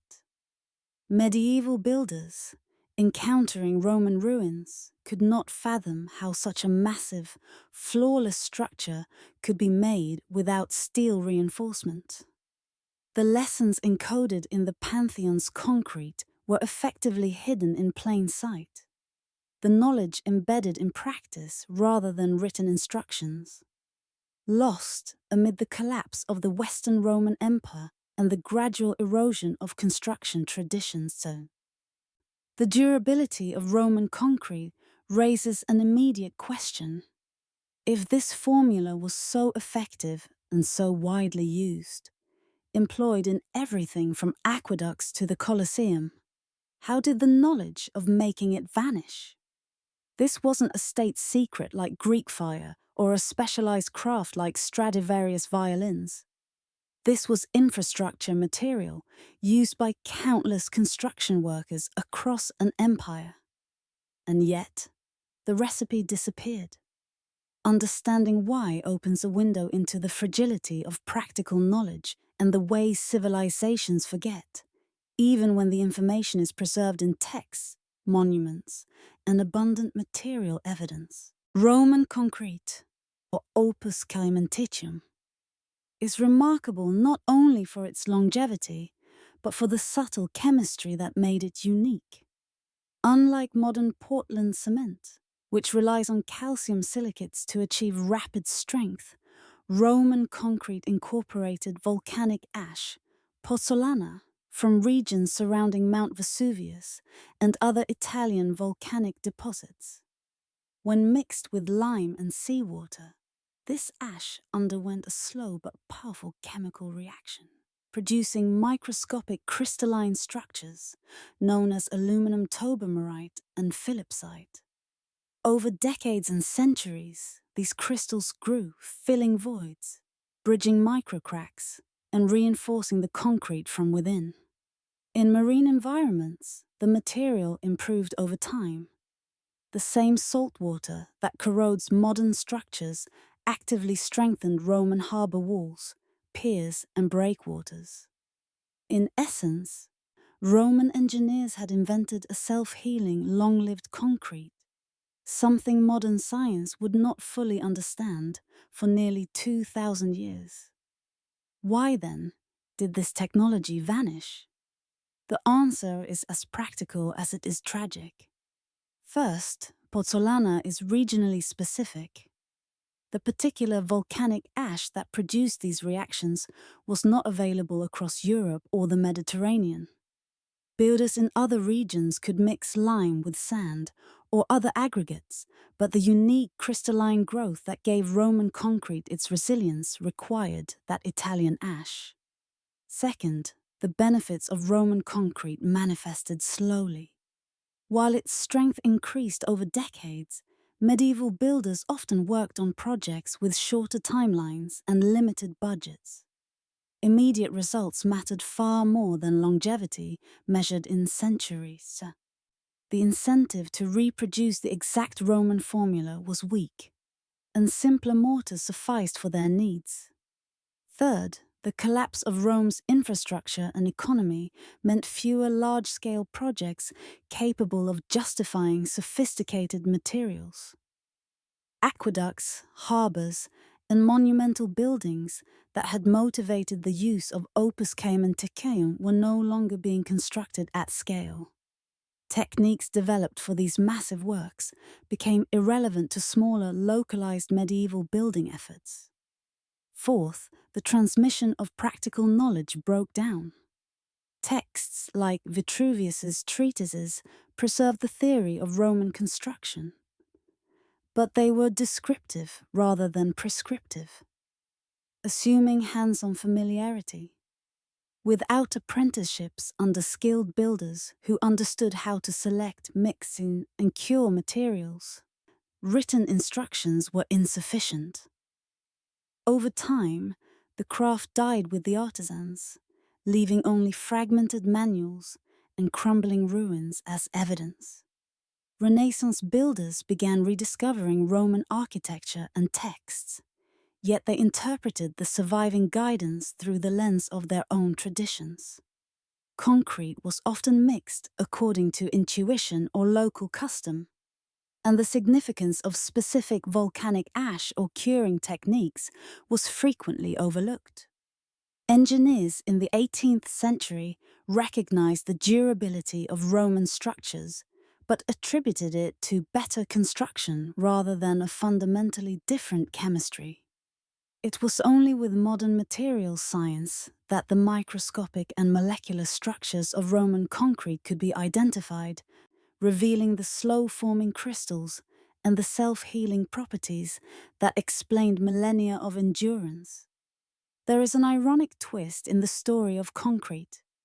When Joseph Aspdin patented Portland cement in 1824, the formulation that underpins nearly all modern concrete, he believed he was improving on the ancient Roman technique. His formula set quickly, achieved high strength within days, and met the rapid construction demands of the 9th century industrial age. What he did not realize was that he had optimized for speed and convenience while sacrificing durability. Roman concrete was designed to last millennia. Portland cement concrete was designed to last decades. Humanity chose the better product for its own time horizon, not because it was objectively superior. In a curious way, our industrial priorities had led us to adopt an inferior technology, leaving the centuries-long resilience of Roman structures as an almost forgotten marvel. The story of Roman concrete is instructive not because it was deliberately lost, but because its disappearance was a consequence of shifting circumstances. Regional resource limitations, changing construction needs, economic collapse, and the gradual erosion of practical expertise. The knowledge was not secret, yet it vanished because the context that made it valuable no longer existed. It reminds us that technological loss is often subtle, contingent, and systemic, not always the result of catastrophe or suppression. And yet, unlike other lost arts, we eventually rediscovered it, learning why it mattered and how the Romans had achieved something extraordinary. Roman concrete demonstrates that knowledge loss isn't always mysterious or dramatic. Sometimes superior technology disappears simply because the conditions that made it valuable change, and the institutional memory fades across generations. But at least with concrete, we eventually figured out what we had lost and why it mattered. Some knowledge vanished under circumstances that were neither accidental nor gradual, circumstances that suggest deliberate destruction. In the late 20th century, the mystery of Roman concrete began to draw the attention of modern materials scientists.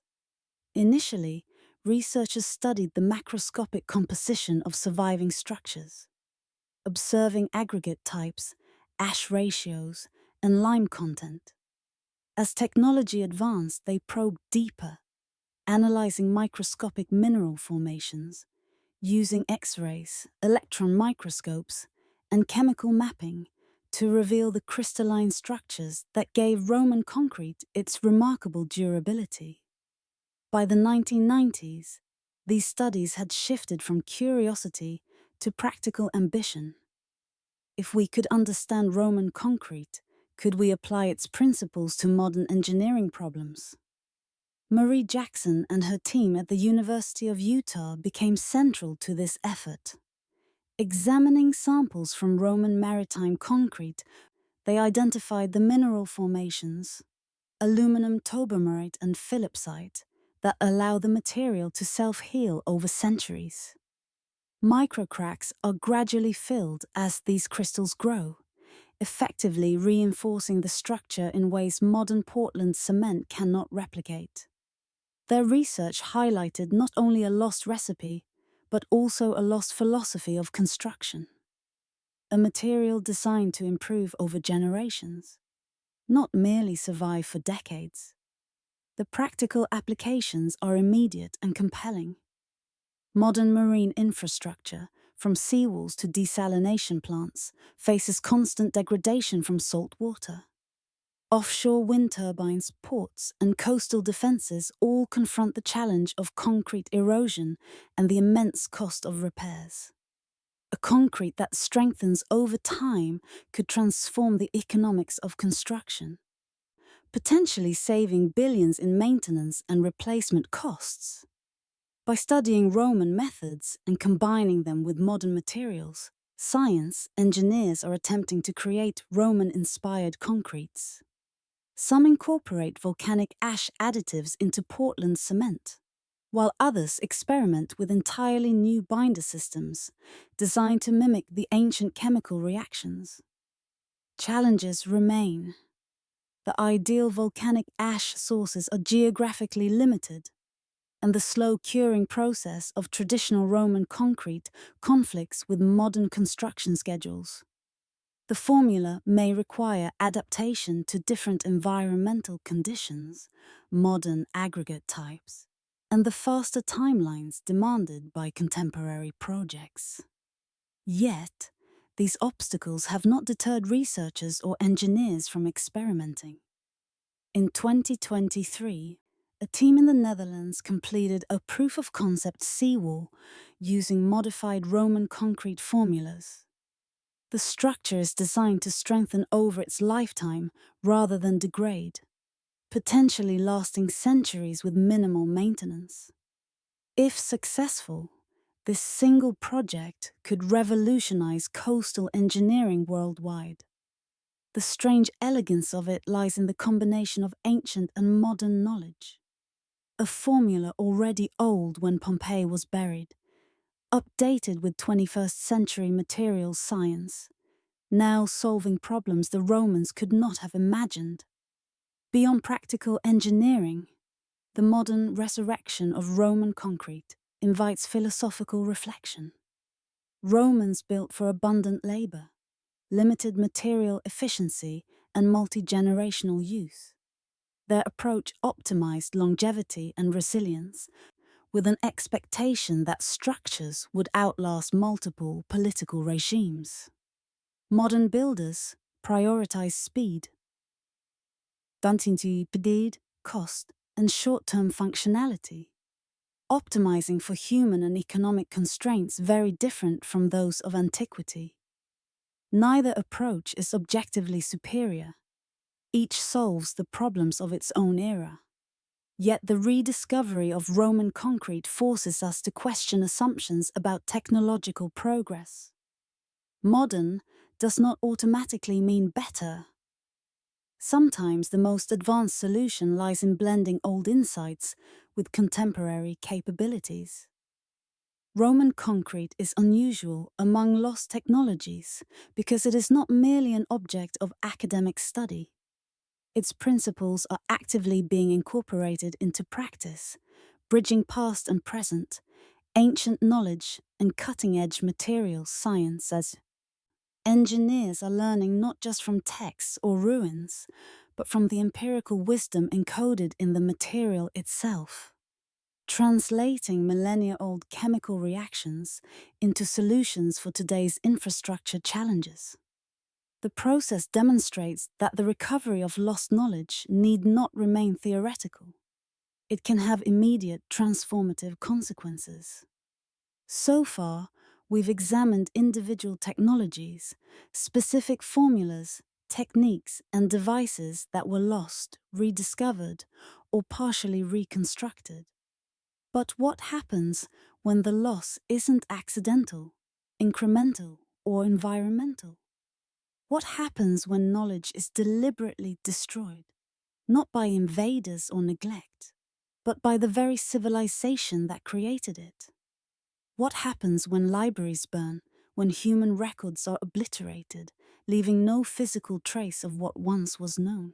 The Library of Alexandria is often remembered as a single catastrophic fire that erased the knowledge of the ancient world. In reality, its demise was far slower and far more tragic. Over centuries, a combination of neglect, political upheaval, religious transformation, and shifting priorities gradually eroded what had been the most remarkable repository of human thought. The library was not merely a collection of scrolls. It was an active research institution, a center where scholars from across the Mediterranean gathered to study, debate, and advance knowledge. At its height, it reportedly contained between 400,000 and 700,000 scrolls, encompassing mathematics, astronomy, medicine, engineering, philosophy, literature, and countless other fields. The library's decline began subtly. Julius Caesar's siege of Alexandria in 48 BCE damaged parts of the city, and with them, portions of the collection were lost or destroyed. Over subsequent decades, funding decreased as political priorities shifted, leaving less support for scholars and scribes. Knowledge that had once been meticulously catalogued and preserved became scattered across the city and the broader Mediterranean. Scholars left, scrolls were misplaced, and the infrastructure that had allowed for rapid intellectual exchange eroded. Alexandria remained a center of learning, but the concentration and systematic preservation that had made the library extraordinary began to dissipate. Religious and cultural transformations added another layer of loss. As Christian and later Islamic authorities assumed control of the city, the kinds of knowledge that were valued changed. Texts on pagan philosophy, astrology, and certain scientific experiments were often neglected or actively suppressed. Over centuries, the library's role as a living institution faded, and by the time it fully disappeared, somewhere between the 3rd and 7th centuries CE, we no longer know precisely when or how. What vanished was less a single building or collection of scrolls, and more a network. A community of scholars who could exchange ideas, critique experiments, and iterate on knowledge. Without that concentrated intellectual ecosystem, texts became harder to access, harder to interpret, and easier to forget. The losses are both specific and incalculable. We know that many works that once existed in the library are now gone. Of Aeschylus's estimated 90 plays, only 7 survive. Archimedes' treatises survive only in part. His mechanical devices, described in texts that are lost, remain tantalizingly out of reach. Hipparchus' detailed astronomical observations, engineering treatises on water wheels, automata, and other devices. We can only infer their content through later references. Every lost scroll represents not merely information, but a potential insight. An experiment never repeated, a problem solved that future generations could never see. Estimating what has disappeared is itself impossible. References in surviving texts suggest a vast intellectual landscape of which we can now perceive only the peaks, with entire valleys of knowledge buried forever. Hero of Alexandria offers a haunting example. In the 2nd century CE, he described the Eolipile, a steam-powered device, a spinning ball propelled by jets of steam. Modern historians initially treated it as an intellectual curiosity or exaggeration. Yet, when engineers reconstructed it from his writings, it worked perfectly, demonstrating that ancient inventors were capable of translating theory into practical mechanisms. Hero's work survived. But what of his colleagues' experiments or designs that were housed in the library and did not endure? What ideas, what machines, what incremental innovations vanished simply because the institutional context that preserved and transmitted them ceased to exist? The library was more than books. It was a network of possibilities, a system through which knowledge could grow. Its slow death is instructive. Knowledge loss is rarely a single event. Even when texts survive in fragments or copies, the social and practical structures that allow ideas to develop and spread are fragile. The decline of the library shows that neglect, economic instability, and cultural shifts can erode human understanding gradually, leaving gaps that are nearly impossible to reconstruct. The stories of lost scrolls, missing treatises, and vanished scholars remind us that civilizations can forget even when the physical evidence lingers, and that what survives may be more a matter of accident than design. Alexandria's library represents the most famous knowledge loss in ancient history, but it was not unique. Across the medieval world, libraries burned, were looted, or simply decayed as institutions collapsed. Each loss represented not just books, but the accumulated understanding of generations. And sometimes, what was lost was deliberately targeted, shaping history in ways that are still only partially understood. The library teaches us that knowledge is fragile, that concentration and collaboration matter as much as the content itself, and that the disappearance of an institution can erase entire intellectual worlds. The House of Wisdom in Baghdad, established during the Abbasid Caliphate's golden age in the 9th century CE, represented one of history's most ambitious centers of learning. Unlike a simple library, it was an active hub of scholarship, translation, and innovation. Scholars from across the Islamic world converged there to preserve, study, and expand upon Greek, Persian, Indian, and Chinese knowledge. Mathematics flourished. Al-Khwarizmi formalized algebra, producing methods that would shape centuries of calculation. Astronomers refined models of planetary motion, creating tables of unprecedented precision. Physicians compiled and improved medical knowledge, producing systematic treatises that became reference works for generations. Perhaps most crucially, the House of Wisdom served as a transmission point. Texts of classical Greek science, philosophy, and mathematics survived in Arabic translations that would eventually re-enter Europe, bridging the gap left by earlier losses, including the slow decay of Alexandria's library. Without Baghdad, much of classical learning might have vanished completely from the European intellectual landscape. This flourishing of knowledge came to a sudden and catastrophic end in February 1258, when Mongol forces under Hulagu Khan captured Baghdad after a brief but brutal siege. Contemporary accounts describe a scene of unimaginable destruction. The House of Wisdom and other libraries were destroyed, books thrown into the Tigris until the river reportedly ran black with ink, so dense that soldiers could cross by walking atop the floating pages. While these descriptions may be exaggerated, archaeological and historical evidence confirms the systematic obliteration of Baghdad's intellectual infrastructure. Scholars were killed or dispersed, observatories destroyed, and centuries of accumulated knowledge vanished in a matter of days. The loss extended beyond Greek translations to the original Islamic contributions.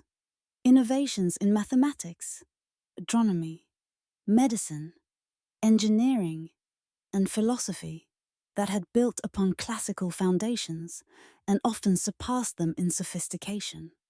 Among the most tragic examples is the work of Nasir al-Din al-Tusi, director of the city's observatory. Al-Tusi spent decades compiling some of the most accurate astronomical tables the world had ever seen. His observations allowed for precise predictions of celestial movements, and fragments of his work influenced European astronomers well into the Renaissance.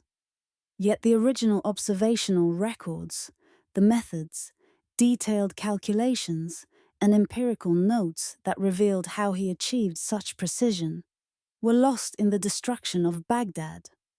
Later scholars inherited the conclusions, but not the methodology, forced to rediscover techniques that had already been perfected centuries earlier.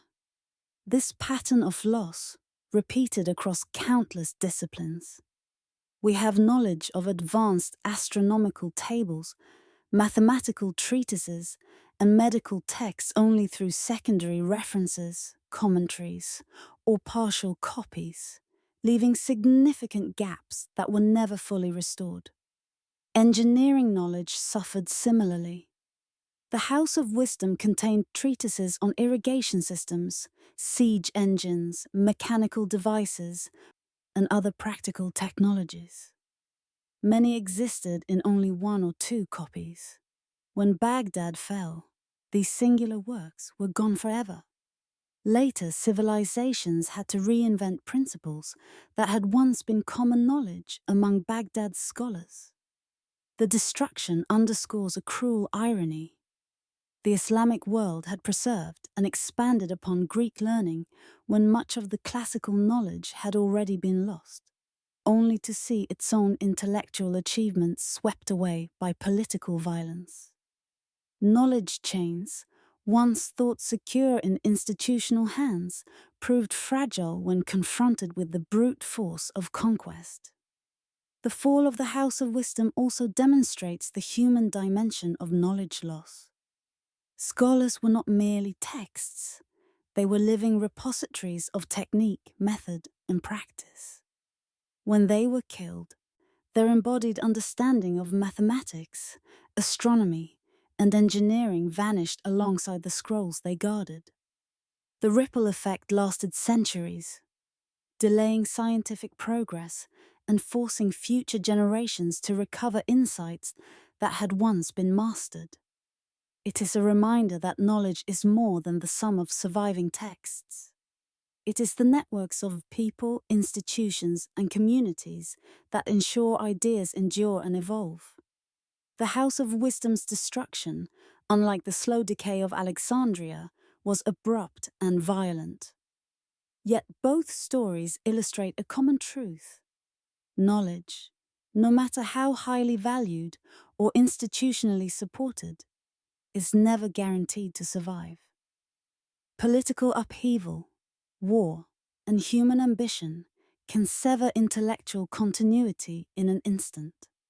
And while we can point to Baghdad in 1258 and name the moment and means of loss, other lapses in history remain murkier, lost not to armies, but to ideological pressures, theological edicts, and cultural shifts that quietly erased entire domains of inquiry. Religious institutions were often the primary preservers of knowledge during the medieval period. Monasteries across Europe maintained meticulous manuscript copying traditions, saving countless ancient texts from disappearing entirely. Without these scribes, much of classical literature, philosophy, and science would have vanished. Yet preservation was not unconditional. Certain areas of inquiry were treated with suspicion, tolerated only insofar as they aligned with theological priorities. Knowledge could be lost, not through fire or conquest, but through silence, neglect, or regulation. One striking example is medical knowledge, particularly regarding reproductive health and contraception. Ancient texts included detailed observations of anatomy, herbal remedies, and practical advice for childbirth and fertility. Over time, however, religious authorities increasingly restricted access to this material, framing it as morally suspect. Practices once discussed openly in Greek, Roman, and early Islamic texts were gradually removed from curricula, suppressed in teaching, and left unpracticed by educated physicians. Without instruction and application, knowledge withered. Alchemical research faced a similar fate. Alchemy existed on the boundary between chemistry and mysticism. Some practices were condemned as diabolical or heretical.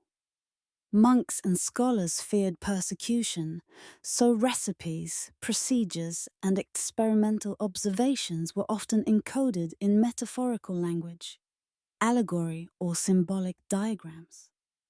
What might seem today like nonsense, dragons, salamanders, or philosophical gold, may have contained practical instructions for chemical reactions, metal extraction, or medicinal compounds.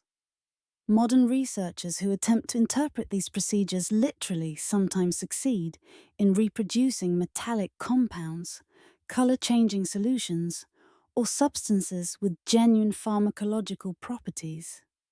In a sense, the knowledge survived but became hidden in plain sight, encrypted in a vocabulary designed to evade ideological scrutiny. Anatomical studies faced yet another barrier. Dissection of human corpses was considered sacrilegious in many regions, severely restricting the study of human physiology. Physicians who might have advanced medical understanding were forced to rely on animal dissections, speculation, or second-hand reports. Observational knowledge died not because texts were lost, but because opportunities for empirical verification were forbidden. Similarly, mathematical or astronomical work that intersected with astrology sometimes conflicted with doctrines of free will. Scholars exploring celestial influences risked being labeled fatalistic or heretical, and certain lines of inquiry were left incomplete.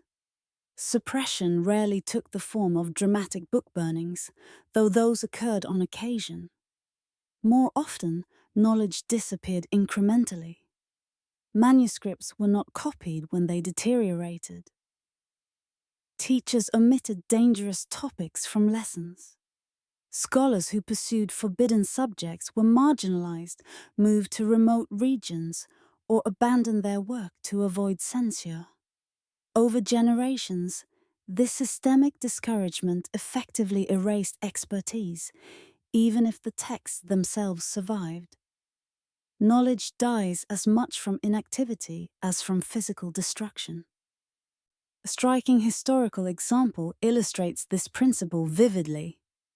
In 1163, Pope Alexander III issued a decree forbidding monks from practicing surgery or medicine involving bloodshed, declaring that the Church abhors bloodshed. The literate monks who preserved ancient medical texts were simultaneously the ones trained to apply their knowledge. By removing their permission to act on what they read, the decree rendered centuries of accumulated practical knowledge inert. Surgical techniques, anatomical understanding, and therapeutic methods gradually faded, not because books were lost, but because the people capable of understanding and transmitting that knowledge were legally prohibited from doing so.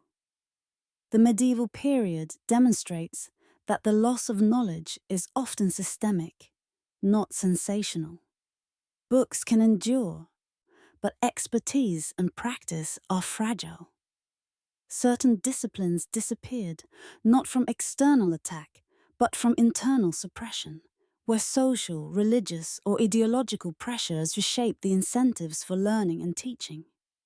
Some knowledge survived only because it was disguised in metaphor, or buried in obscure commentaries, waiting for later generations to rediscover it. In these cases, suppression was subtle, gradual, and remarkably effective, leaving gaps that modern scholars are still struggling to reconstruct. Library destructions and ideological suppressions represent external threats to knowledge, forces that attacked information from outside the communities that valued it. But sometimes the most important knowledge losses came from within specialized communities, where practical expertise died when master craftsmen couldn't or wouldn't pass it on. Nowhere is this more apparent than in medieval medicine, where techniques described in ancient texts were lost, even though the texts themselves survived. The books remained, silent witnesses to knowledge that, for centuries, could no longer be used, tested, or transmitted. Long before modern ophthalmologists developed precise instruments for eye surgery, ancient Indian physicians were performing cataract operations as early as 800 BCE. The procedure, known as couching, involved using a curved needle to push a clouded lens aside, partially restoring vision. Remarkably, this technique was adopted and refined by Greek and Roman physicians who left detailed descriptions in medical texts spanning centuries. These accounts included instructions for patient positioning, instrument selection, and even post-operative care. And yet, during the medieval period in Europe, this knowledge effectively vanished. Not because the texts were lost, but because the practical expertise required to perform the procedure successfully disappeared. Surgeons could read about couching, but few could execute it with the precision that prevented permanent blindness or infection. Cataract surgery was far from the only example of lost practical medical skill. Trepanation, the practice of drilling holes in the skull to relieve pressure, was performed successfully in ancient times, as evidenced by skulls showing healed trepanation sites. Ancient physicians also described complex bone-setting procedures, ligature of blood vessels during amputation to reduce blood loss, and sophisticated caesarean techniques that could save both mother and child.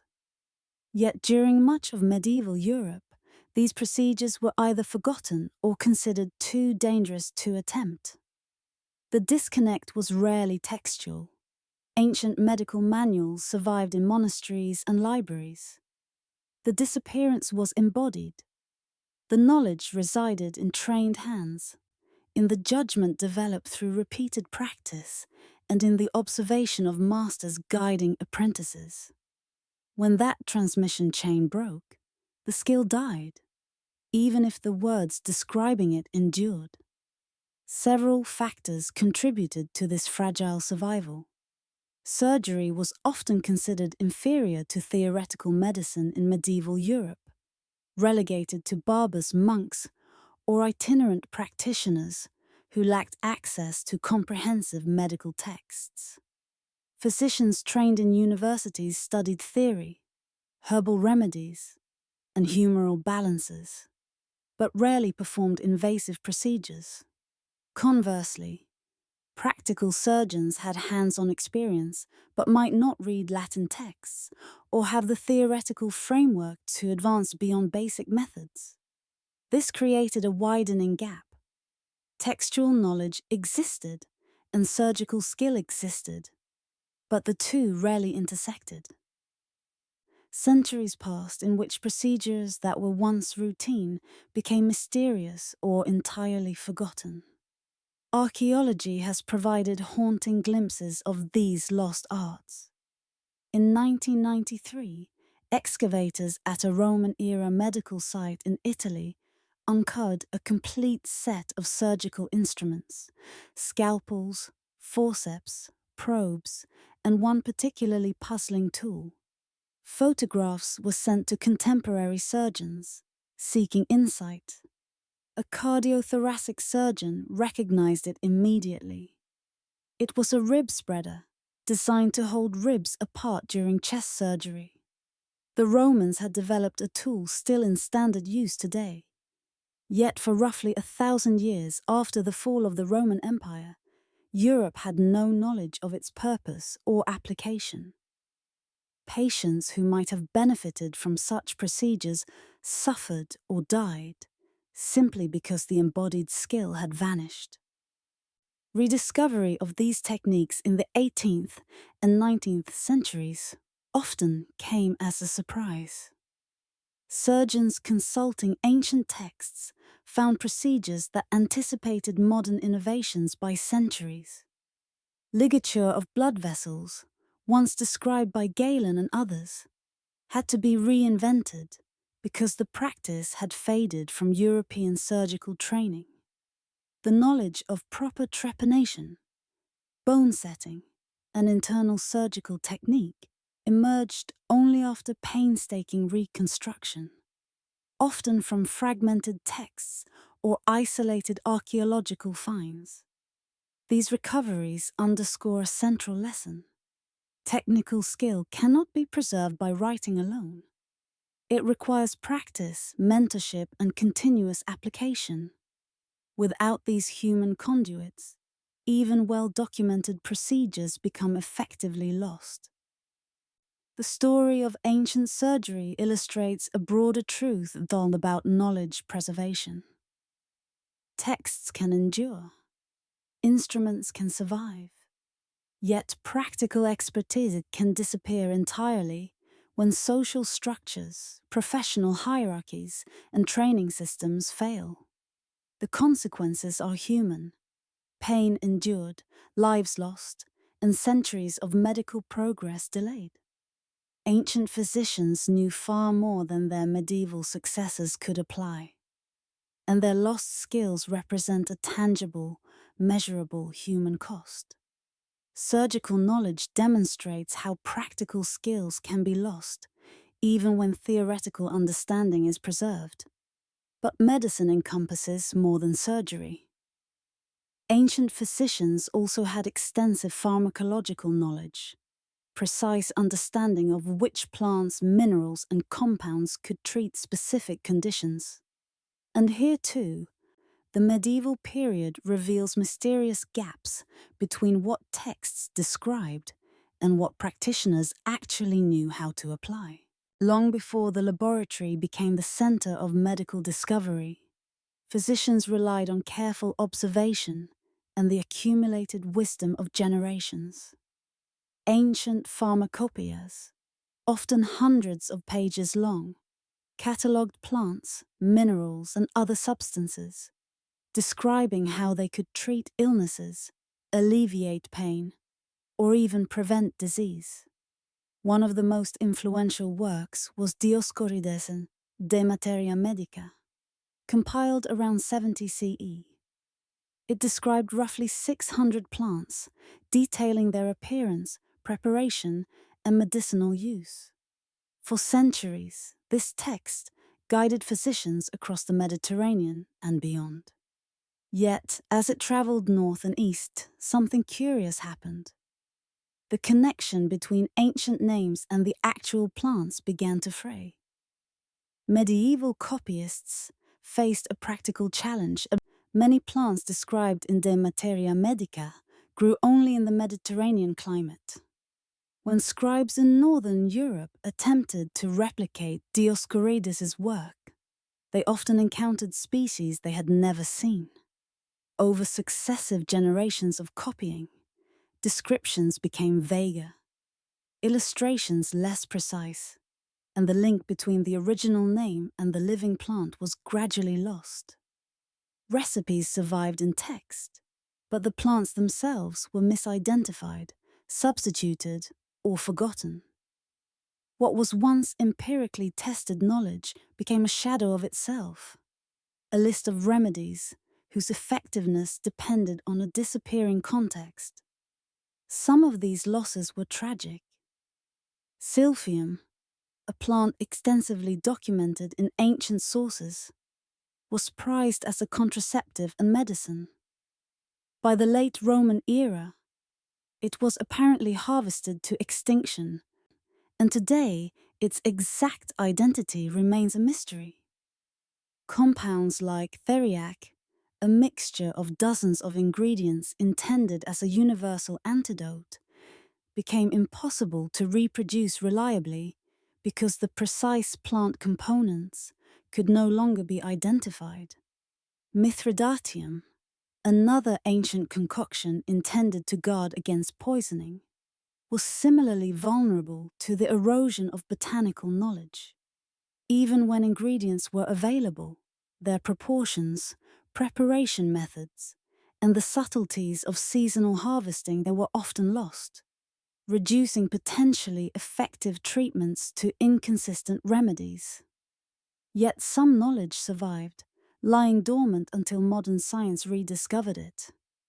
Researchers today are increasingly treating ancient medical texts not as curiosities, but as potential sources of real pharmacological insight, and by carefully analyzing textual descriptions, cross-referencing historical plant distributions, and conducting chemical analyses on candidate species, scientists have occasionally verified genuine medicinal effects. Classic examples include artemisinin, derived from sweet wormwood and now a primary antimalarial drug, aspirin, originally extracted from willow bark, and digitalis, taken from foxglove to treat heart conditions. Each of these demonstrates that ancient practitioners, through observation and empirical testing across generations, had identified effective treatments long before the biochemical mechanisms were understood. The story of artemisinin is particularly striking. in 2015. Tu Yu won the Nobel Prize in Medicine not through traditional pharmaceutical research, but by consulting a 1,600-year-old Chinese medical text describing the use of sweet wormwood to treat fever. The knowledge had existed for centuries, preserved in literature, waiting for someone to take it seriously. Her discovery prompts a difficult question. How many other remedies were documented, tested, and eventually forgotten because the cultural, geographic, or institutional conditions needed to maintain that knowledge disappeared? How many effective treatments were lost because successive generations of copyists, physicians, or rulers failed to preserve the practical details of preparation and application? These pharmacopoeial losses illustrate a broader principle about knowledge preservation. Texts alone are insufficient. Medicinal knowledge requires active practice, accurate identification of materials, experiential observation, and cultural transmission. When these conditions break down, even temporarily, valuable knowledge can vanish within a generation or two. What survives may be textual, fragmentary, or misinterpreted, but the empirical foundation is gone, leaving gaps that may not be rediscovered for centuries. Lost medical knowledge represents perhaps the most personally consequential of all technological losses. Unlike abstract inventions or distant engineering feats, these were remedies that could prevent suffering and save lives. But the medieval disappearance of certain pharmacological skills points to a general pattern. Knowledge requires active maintenance. Preservation is not automatic. It depends on people practicing it, institutions supporting it, and social conditions valuing it. Without these factors, even knowledge that was once considered essential can fade into obscurity. Medieval medicine was not a free-for-all of trial and error. It was a tightly regulated profession controlled by guilds, institutions designed to maintain standards, protect practitioners, and ensure a level of public trust. On the surface, these guilds seemed beneficial. They provided structured training, enforced ethical standards, and codified theoretical knowledge.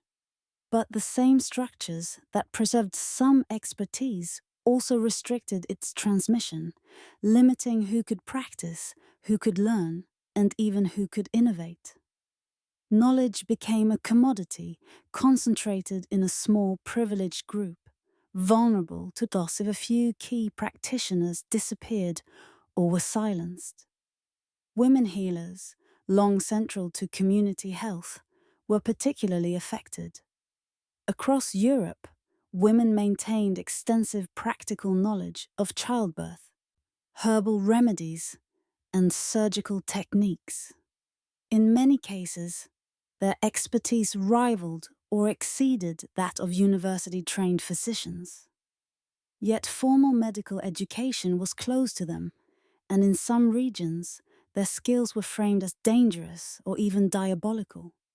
One notorious example occurred in 1322, when Jacoba Félicier was tried in Paris for illegally practicing medicine. Witnesses testified that she had successfully treated patients whom university-trained physicians had failed to cure. The court did not dispute her skill. It punished her simply for being a woman practicing outside the sanctioned system. Jacoba was banned from treating patients, and her techniques, gained from experience and passed down through hands-on practice, vanished with her. Her patients were forced to rely on less effective practitioners who held the proper credentials, illustrating how institutional restrictions could translate directly into human suffering. Guild restrictions also created artificial barriers between theoretical and practical knowledge. University-educated physicians studied texts, philosophy, and humoral theory, but rarely performed surgeries or hands-on procedures. Surgeons and apothecaries, often trained through apprenticeships, possessed practical skills and procedural expertise, but were frequently barred from the same textual and theoretical resources. Rivalry and professional pride further entrenched these divisions. Guild members often guarded their methods jealously, teaching only a few trusted apprentices and discouraging collaboration across disciplines. As a result, theoretical medicine and practical surgery developed in parallel, rarely informing each other, and the cumulative knowledge of centuries remained fragmented. Records from medieval medical guilds confirm that limiting the number of trainees was an intentional policy. Training fewer practitioners ensured higher fees and reduced competition, creating economic incentives to concentrate knowledge. But the cost was high. When a practitioner died, retired, or was removed from practice, the specific techniques they held in their hands sometimes disappeared entirely. Skills like advanced bone setting, specialized dental procedures, and complex surgical methods described in ancient texts were effectively lost in some regions, only to be rediscovered centuries later. Certain operations performed successfully in Roman times were not repeated with the same efficacy until the 18th or 19th centuries. A testament to the fragility of knowledge confined to small, privileged communities. The suppression of expertise in medicine was not unique.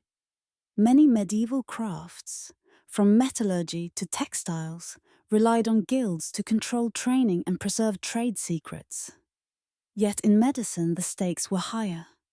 Lost knowledge meant pain, disability, and death.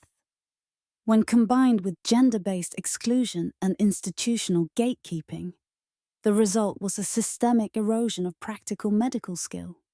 Knowledge that might have prevented suffering was intentionally or structurally restricted, illustrating how human institutions can act as both guardians and suppressors of expertise. These guild restrictions show a pattern repeated throughout history. Knowledge is not only fragile in the face of disaster or neglect, it can also be lost through deliberate social, economic, or political mechanisms. Jacoba Felicier's story is a stark reminder that loss of knowledge is not always accidental. Techniques honed over lifetimes can vanish overnight when societal structures forbid their practice, when practitioners are silenced, or when the conditions for teaching and apprenticeship are removed. The consequences are tangible and immediate. Human suffering and the erosion of collective skill. Medical knowledge losses reveal a pattern we've seen throughout this investigation. Technological and scientific expertise is vulnerable to institutional collapse, professional gatekeeping, ideological suppression, and simple neglect. But they also reveal something more unsettling. Sometimes knowledge wasn't lost accidentally. Sometimes it was hidden, suppressed, or destroyed by people who feared it. And that raises the darkest question yet. Was there a deliberate effort to erase the progress of medieval medicine? And perhaps much more besides. Throughout history, knowledge has never been entirely safe. Sometimes it is destroyed by fire, flood, or neglect. Sometimes it simply fades when the people who understand it disappear. But there are also moments when human institutions deliberately limit access to information. We know this happened in certain contexts. During the Spanish conquest of the Americas, indigenous codices were systematically destroyed to erase entire knowledge systems. Various religious authorities prohibited the study of specific books, texts, or fields of inquiry. And political rulers occasionally classified or restricted technological innovations for strategic advantage. These are documented instances where knowledge suppression was intentional. The question, however, is more provocative. In medieval Europe, did such actions amount to a coordinated effort to erase technological progress, a conspiracy of forgetting? Circumstantial evidence has long fueled speculation. Sophisticated technologies sometimes vanish simultaneously across different regions. Inventors' works are confiscated or destroyed. Historical records exhibit curious gaps where innovations should appear but do not. Many of the lost technologies had obvious societal implications. Military applications, financial instruments, or techniques that challenged the authority of guilds or religious institutions. Taken together, these coincidences invite suspicion. Yet coincidence is not proof. Historical analysis demands caution. The appearance of a pattern does not necessarily imply deliberate orchestration. Consider documented cases where knowledge suppression did occur. The Catholic Church, for example, occasionally restricted research that conflicted with doctrinal authority.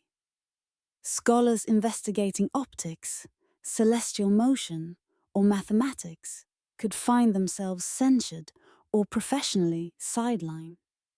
Anatomical studies requiring dissection were limited because religious or social norms deemed them inappropriate. Certain mathematical and scientific texts were labeled heretical, discouraging further study. In these cases, suppression was real, measurable, and consequential. Scholars often abandoned research not because of physical coercion, but because institutional incentives made inquiry professionally dangerous. The famous example from 1207 illustrates this clearly. The Bishop of Paris condemned 219 philosophical and theological propositions, many touching on natural philosophy and mathematics. Researchers studying optics, mechanics, and related disciplines suddenly faced the risk that their work could be considered heretical. No books were burned. No scholars were executed. Yet, within a generation, entire fields of inquiry had been abandoned. Questions were no longer asked. Knowledge simply faded because the social and professional environment punished curiosity. It is tempting to read this as evidence of conspiracy, but it can also be understood as the predictable outcome of institutional pressures. Incentives aligned to suppress risk, not to deliberately erase innovation. This tension between apparent conspiracy and systematic incentive is central to understanding medieval technological loss. Some historians propose a nuanced view. There may not have been a single coordinated plot, but multiple independent suppressions occurred concurrently, each motivated by local considerations. Religious leaders, guilds, and political authorities all acted within their own spheres, restricting knowledge according to their priorities. The cumulative effect was widespread technological regression. Convergent incentives created a pattern of disappearance without requiring conspiratorial coordination. In other words, history produced the appearance of a conspiracy even when none existed. What matters most is not whether there was a secret cabal deciding the fate of human progress. The effect was the same. Technologies disappeared. Scientific and mechanical knowledge was abandoned. Centuries later, these fields had to be rediscovered, often piecemeal. The pattern of silence left gaps in understanding that scholars still struggle to explain completely. What we see in these gaps is a reminder that the fragility of knowledge is not always about deliberate malice. It can emerge from cumulative human choices, institutional priorities, and the subtle pressures that make intellectual risk unacceptable. Whether the knowledge losses we've examined resulted from conspiracy, from institutional incentives, or simply from the chaos of history, the effect is the same. Humanity lost sophisticated technologies and had to rediscover them centuries later. But perhaps the most interesting question isn't how knowledge was lost. It's why it was lost. What made medieval technological progress so fragile that it couldn't withstand disruption? Throughout the medieval world, technological brilliance was often astonishing, but also astonishingly fragile. In many cases, the survival of an entire technique or invention depended on the insight, skill, and judgment of a handful of people. Greek fire, for example, was not a product of mass production or public manuals. It was the domain of a small cadre of craftsmen working directly under Byzantine emperors. The precise formula and method of deployment were closely guarded secrets, transmitted only through direct apprenticeship. When those individuals died or their knowledge was otherwise disrupted, the empire lost the ability to reproduce a weapon that had shaped naval warfare for centuries. Similarly, the instruments of musical genius, Stradivarius violins, emerged from a tiny cluster of Cremon's workshops. Antonio Stradivari and his immediate peers developed techniques that balanced wood selection, varnish composition, and construction methods in ways that even modern luthiers still struggle to replicate. The methods were concentrated in a narrow lineage. They were not broadly codified, and the knowledge faded as apprentices passed away or adopted other practices. Damascus steel, too, illustrates the peril of concentration. Its production required not only rare ore from specific Indian deposits, but also smiths trained to judge carbon content, temperature, and forging techniques by intuition, a skill learned only through years of experience. When the economic and geopolitical conditions disrupted trade and training, the craft vanished despite detailed contemporary descriptions of the process. The Antikythera mechanism offers perhaps the clearest example of technological brilliance held by a microscopic community. Ancient Greek engineers produced a device of such mechanical sophistication that it would not be matched for more than 1,000 years. Yet there is no evidence it was widely replicated. The knowledge was highly specialized, tacit, and dependent on a precise understanding of astronomy, mathematics, and metalworking. One small disruption, a craftsman's death, a patron's loss of interest, or a political upheaval, was enough to erase the entire tradition. The pattern is clear. In medieval Europe and the broader Mediterranean world, extraordinary technological achievements were often concentrated in tiny communities or even in single individuals. When those people disappeared, so did the knowledge. There were few redundancies. Unlike modern technology, which is distributed across universities, corporations, government agencies, and published literature, medieval know-how often existed only in the heads and hands of its practitioners. There was no institutional backup, no parallel network of trained engineers, no detailed blueprints that could substitute for apprenticeship. If a master craftsman died, the practical knowledge went with them. Why was knowledge so concentrated? Several factors converge.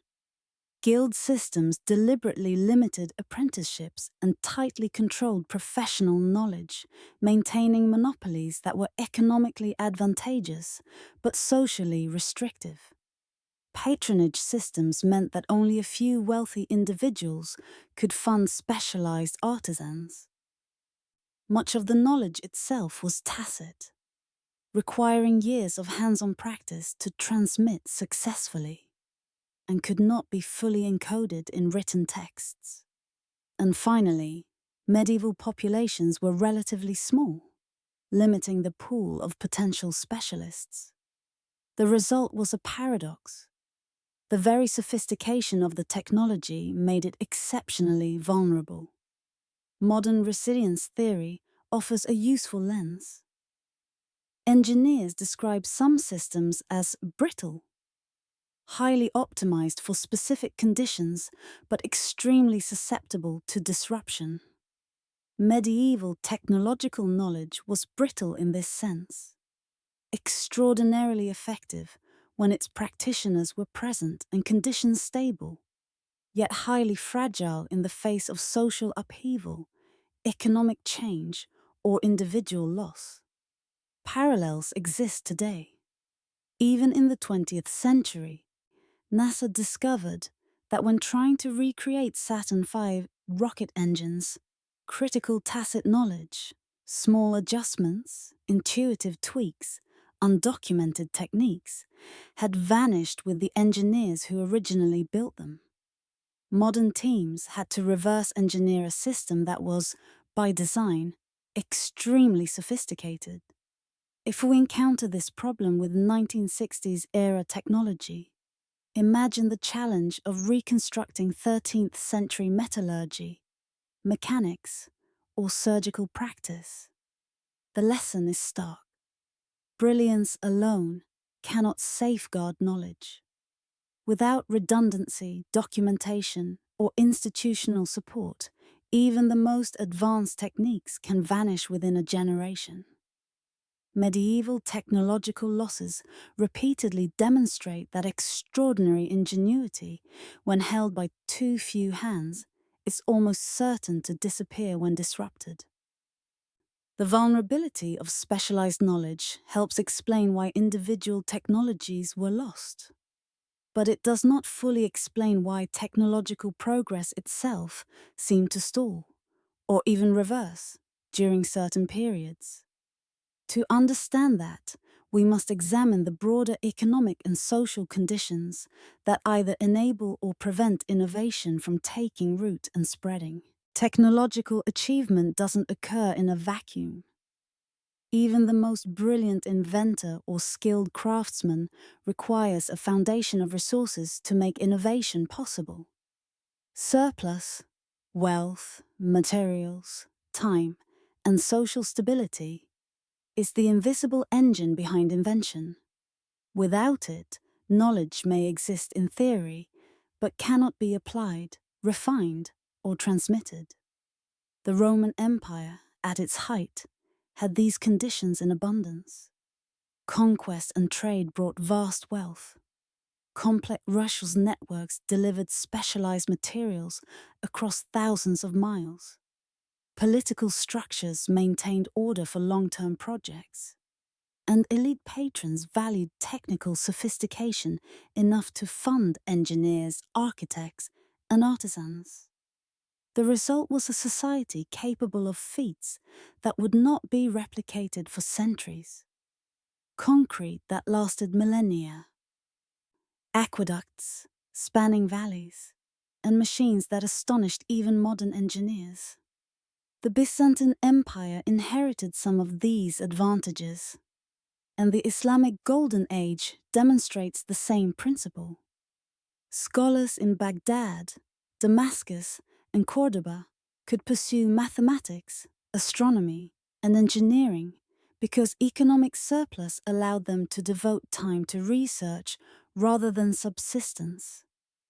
Large-scale patronage, access to diverse materials, and stable trade networks made experimentation viable.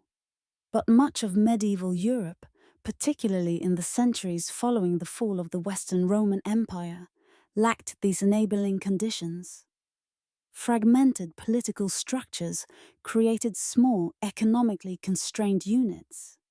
Trade networks were diminished, limiting access to metals, timber, and other specialized resources. Population decline from plagues and wars further reduced the number of potential craftsmen and apprentices. For most communities, the majority of productive effort was devoted to immediate survival, rather than long-term experimentation. In this context, knowledge alone was insufficient.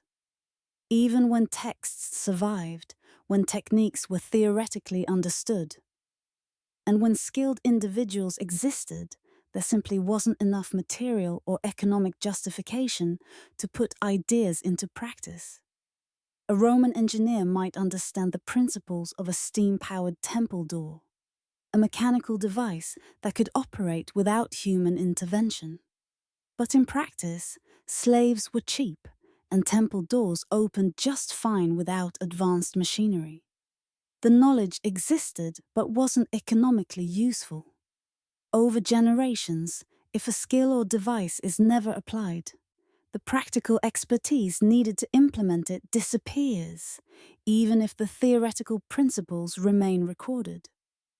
This perspective reframes our assumptions about technological regression. Perhaps the real question isn't why medieval European technology seemed primitive, but why Roman technology was so unusually sophisticated. The Roman achievement was an anomaly, a rare convergence of economic surplus, social stability, and centralized authority that made ambitious innovation feasible.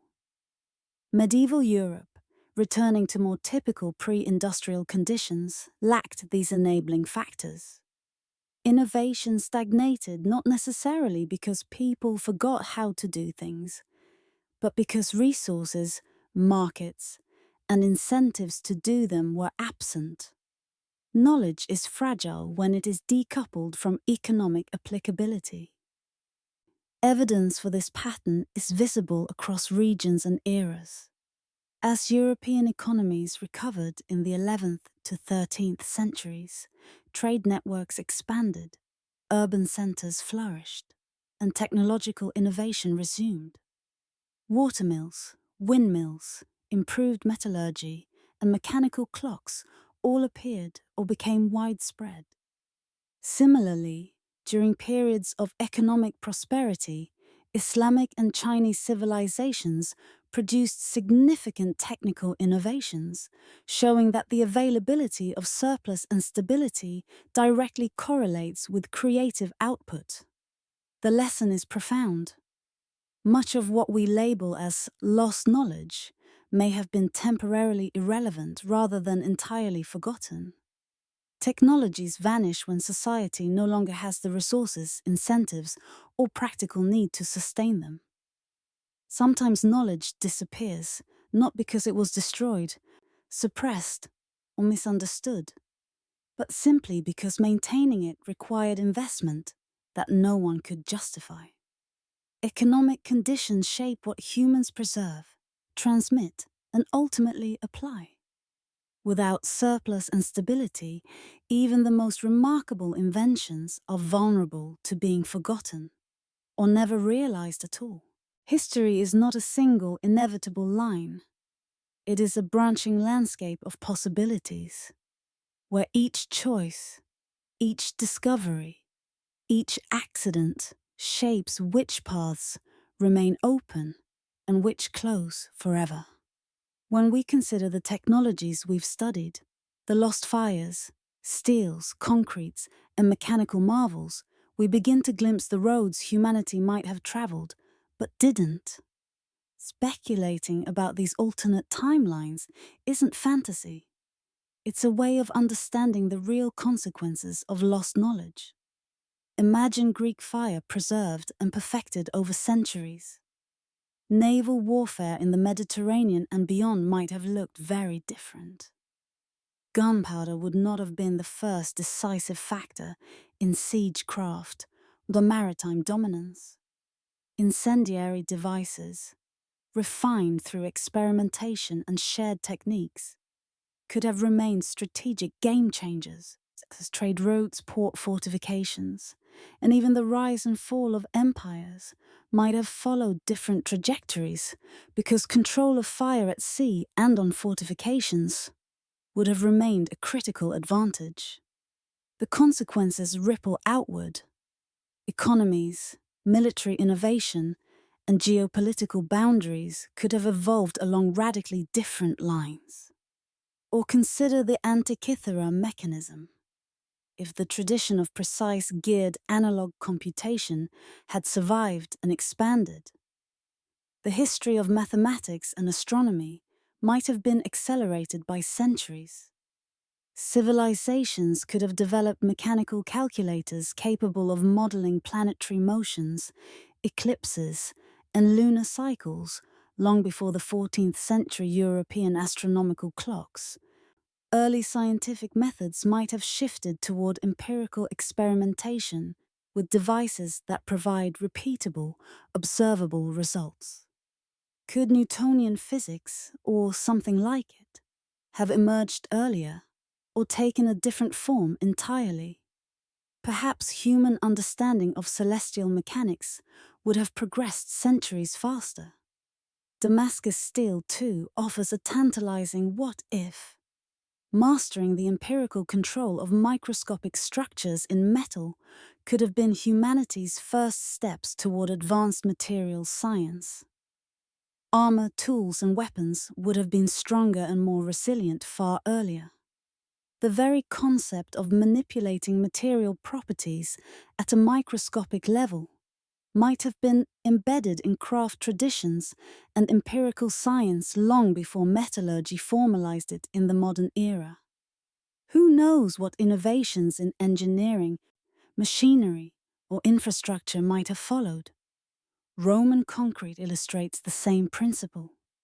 Imagine cities across medieval Europe built with structures as durable as the Pantheon or Caesarea harbor walls.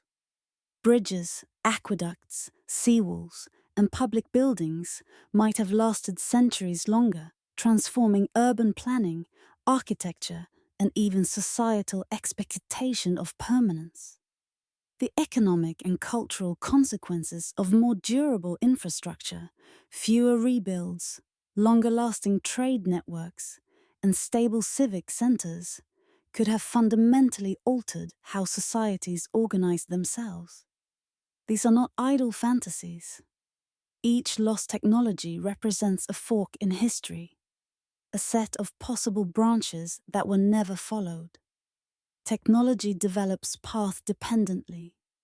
Early innovations constrain and enable subsequent discoveries. Losing a technology doesn't just eliminate a tool. It eliminates the cascade of opportunities that would have followed from that tool. When rediscovered, we do not return to the same path. We follow a new trajectory shaped by the conditions and constraints of our present world. Some possibilities open to ancient or medieval societies are now permanently closed, while modern societies face entirely different challenges and opportunities that previous civilizations could not have imagined. This perspective doesn't demand nostalgia or regret. Modern technology has achieved extraordinary things that ancient or medieval societies could never have envisioned. But it does demand intellectual humility. Our current trajectory, what we build, preserve, and discard, is influenced as much by accident, economic conditions, and social priorities as by human ingenuity. And it reminds us that lost knowledge, once gone, is gone forever.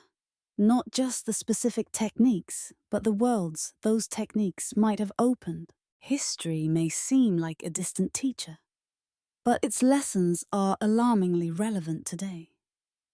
Just as medieval societies lost knowledge through neglect, suppression, or fragile transmission, our modern world faces its own vulnerabilities, different in form, but eerily similar in effect.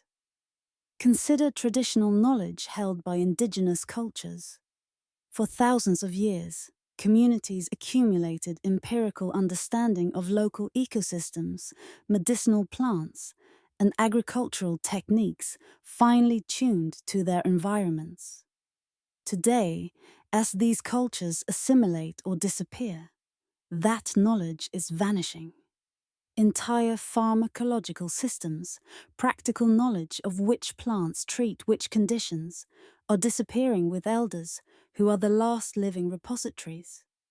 Centuries of trial and error observation risk being erased in a single generation.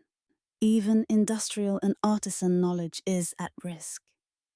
Older manufacturing processes, developed before digital record keeping, often exist only in the memories of aging engineers or craftsmen.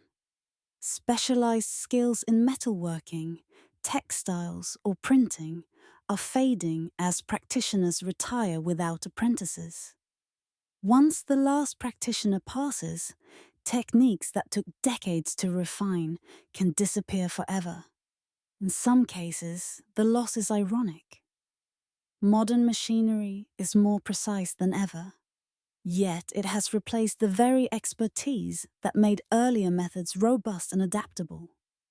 Digital technology, ironically, creates its own fragility. The digital dark age is not a hypothetical scenario, it is already happening. Rapid changes in storage media, file formats, and software mean that information from only a few decades ago can become inaccessible. In 2012, a BBC investigation found that high-quality digital copies of 1990s television broadcasts were effectively lost because the proprietary software to read them was no longer supported, and the company that made it had gone bankrupt. The tapes existed, but the knowledge they contained was inaccessible. Meanwhile, physical broadcasts from the 1950s, stored on film, remained perfectly viewable. In this case, older, seemingly less sophisticated technology was more durable than our cutting-edge digital formats. NASA provides another stark example. Original high-resolution footage from the Apollo missions has been lost to dance because magnetic tapes degraded and playback machines no longer exist. Similarly, some scientific datasets from the 1970s and 1980s are effectively unreadable because the hardware and software required to interpret them are obsolete. Major film studios have lost master copies of movies stored digitally on media that is no longer supported. We assume that digitization makes information immortal, but in fact we are creating modern Greek fire. Knowledge that works brilliantly now, but might vanish or become unintelligible to future generations. Professional and legal structures also introduce vulnerabilities. Licensing systems, corporate intellectual property protections, and security classifications restrict access to knowledge for legitimate reasons. But they also concentrate expertise. If institutions fail, specialized knowledge could vanish. Consider cryptographic systems, proprietary industrial methods, or nuclear technologies. A sudden breakdown in the networks that preserve and transmit this expertise could render knowledge effectively lost. Language and culture compound the issue. Indigenous languages carry unique ecological, medicinal, and cultural knowledge. As these languages disappear, so too do the insights they encode. Traditional agricultural methods, adapted to local conditions, are being replaced by industrial practices, and artisan crafts, from handloom textiles to regional metallurgy, are dying as mass production dominates. Across these domains, knowledge fragility mirrors medieval patterns. Highly specialized, localized, or tacit knowledge exists in limited hands and lacks redundancy. Our modern world is more technologically advanced, but not necessarily more resilient. Complexity brings power and fragility. The more sophisticated the system, the greater the risk that a single failure, loss of media, retirement of key practitioners, obsolescence of software can erase knowledge permanently. History warns us that preservation requires intention, redundancy, and cultural commitment. If knowledge is valuable to future generations, it must be actively maintained, documented in robust ways, and widely transmitted. The past shows what happens when these conditions fail. Even brilliant, practical, and potentially world-changing technologies can vanish, leaving nothing but tantalizing traces. We've traced the arc of knowledge from Greek fire to Roman concrete, from the Antikythera mechanism to lost surgical techniques.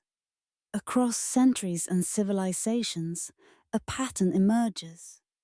Knowledge is fragile. Not because people were careless or less intelligent, but because the systems that preserve, transmit, and apply knowledge are inherently vulnerable. Practical expertise, preserved only in writing without hands-on experience, can vanish when practitioners disappear. Knowledge concentrated in small communities or even a single individual is precarious.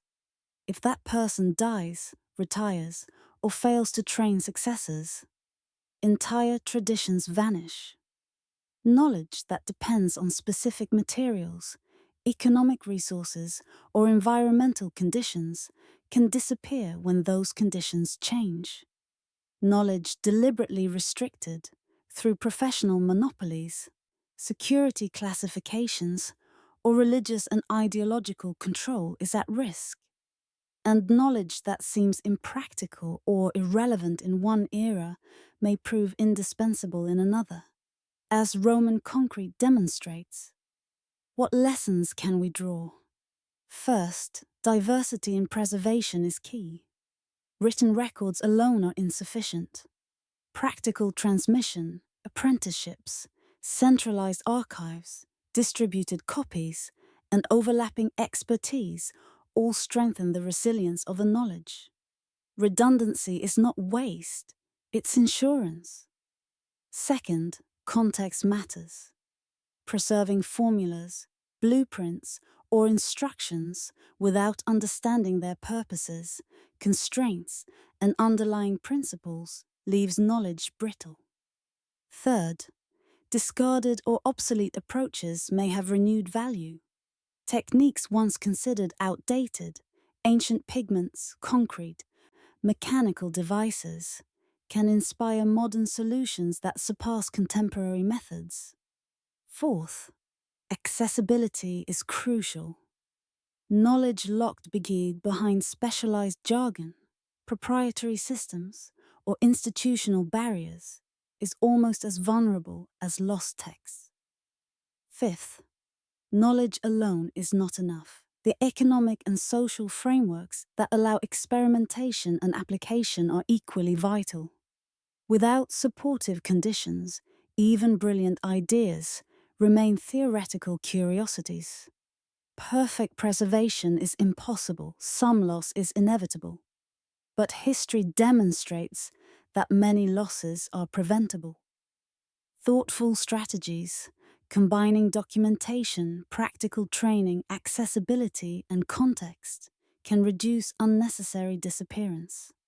Studying past losses gives us foresight. It encourages humility. Technology and science are not inherently permanent. They exist within fragile human systems.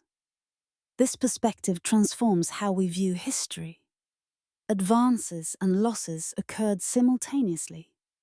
Ancient and medieval peoples were neither primitive nor magical. They were observant, creative humans operating under different constraints. Their successes were impressive, their failures instructive. And sometimes the knowledge they lost was astonishingly sophisticated. Consider a modern example. In 2020, researchers successfully recreated a medieval ultramarine pigment made from lapis lazuli. The process was complex and poorly documented. When analyzed, the pigment revealed trace elements forming nanoscale structures that affected its optical properties in ways modern industrial pigments do not replicate. Medieval painters didn't understand nanoscale physics, yet empirical refinement produced effects modern chemistry has struggled to reproduce. The most sophisticated knowledge is not always new, it is often knowledge already created, already observed, and sometimes already forgotten. The technologies we've examined, Greek fire, Stradivarius violins, Damascus steel, the Antikythera mechanism, Roman concrete, and the intellectual treasures destroyed in library fires or suppressed by guilds and religious authorities, aren't just historical curiosities. They are mirrors reflecting our own vulnerabilities. They remind us that sophistication does not guarantee preservation. Progress is neither linear nor inevitable. What humanity created once, we can lose. What has already been lost, we might lose again. Awareness is the first step toward protection. By understanding how our ancestors lost knowledge they valued, we can design strategies to safeguard the knowledge we create today. Preservation requires intention, redundancy, and context. It requires respecting both the tangible artifacts and the tacit understanding that gives them life. The past doesn't just tell us where we came from. Sometimes it warns us where we might be going.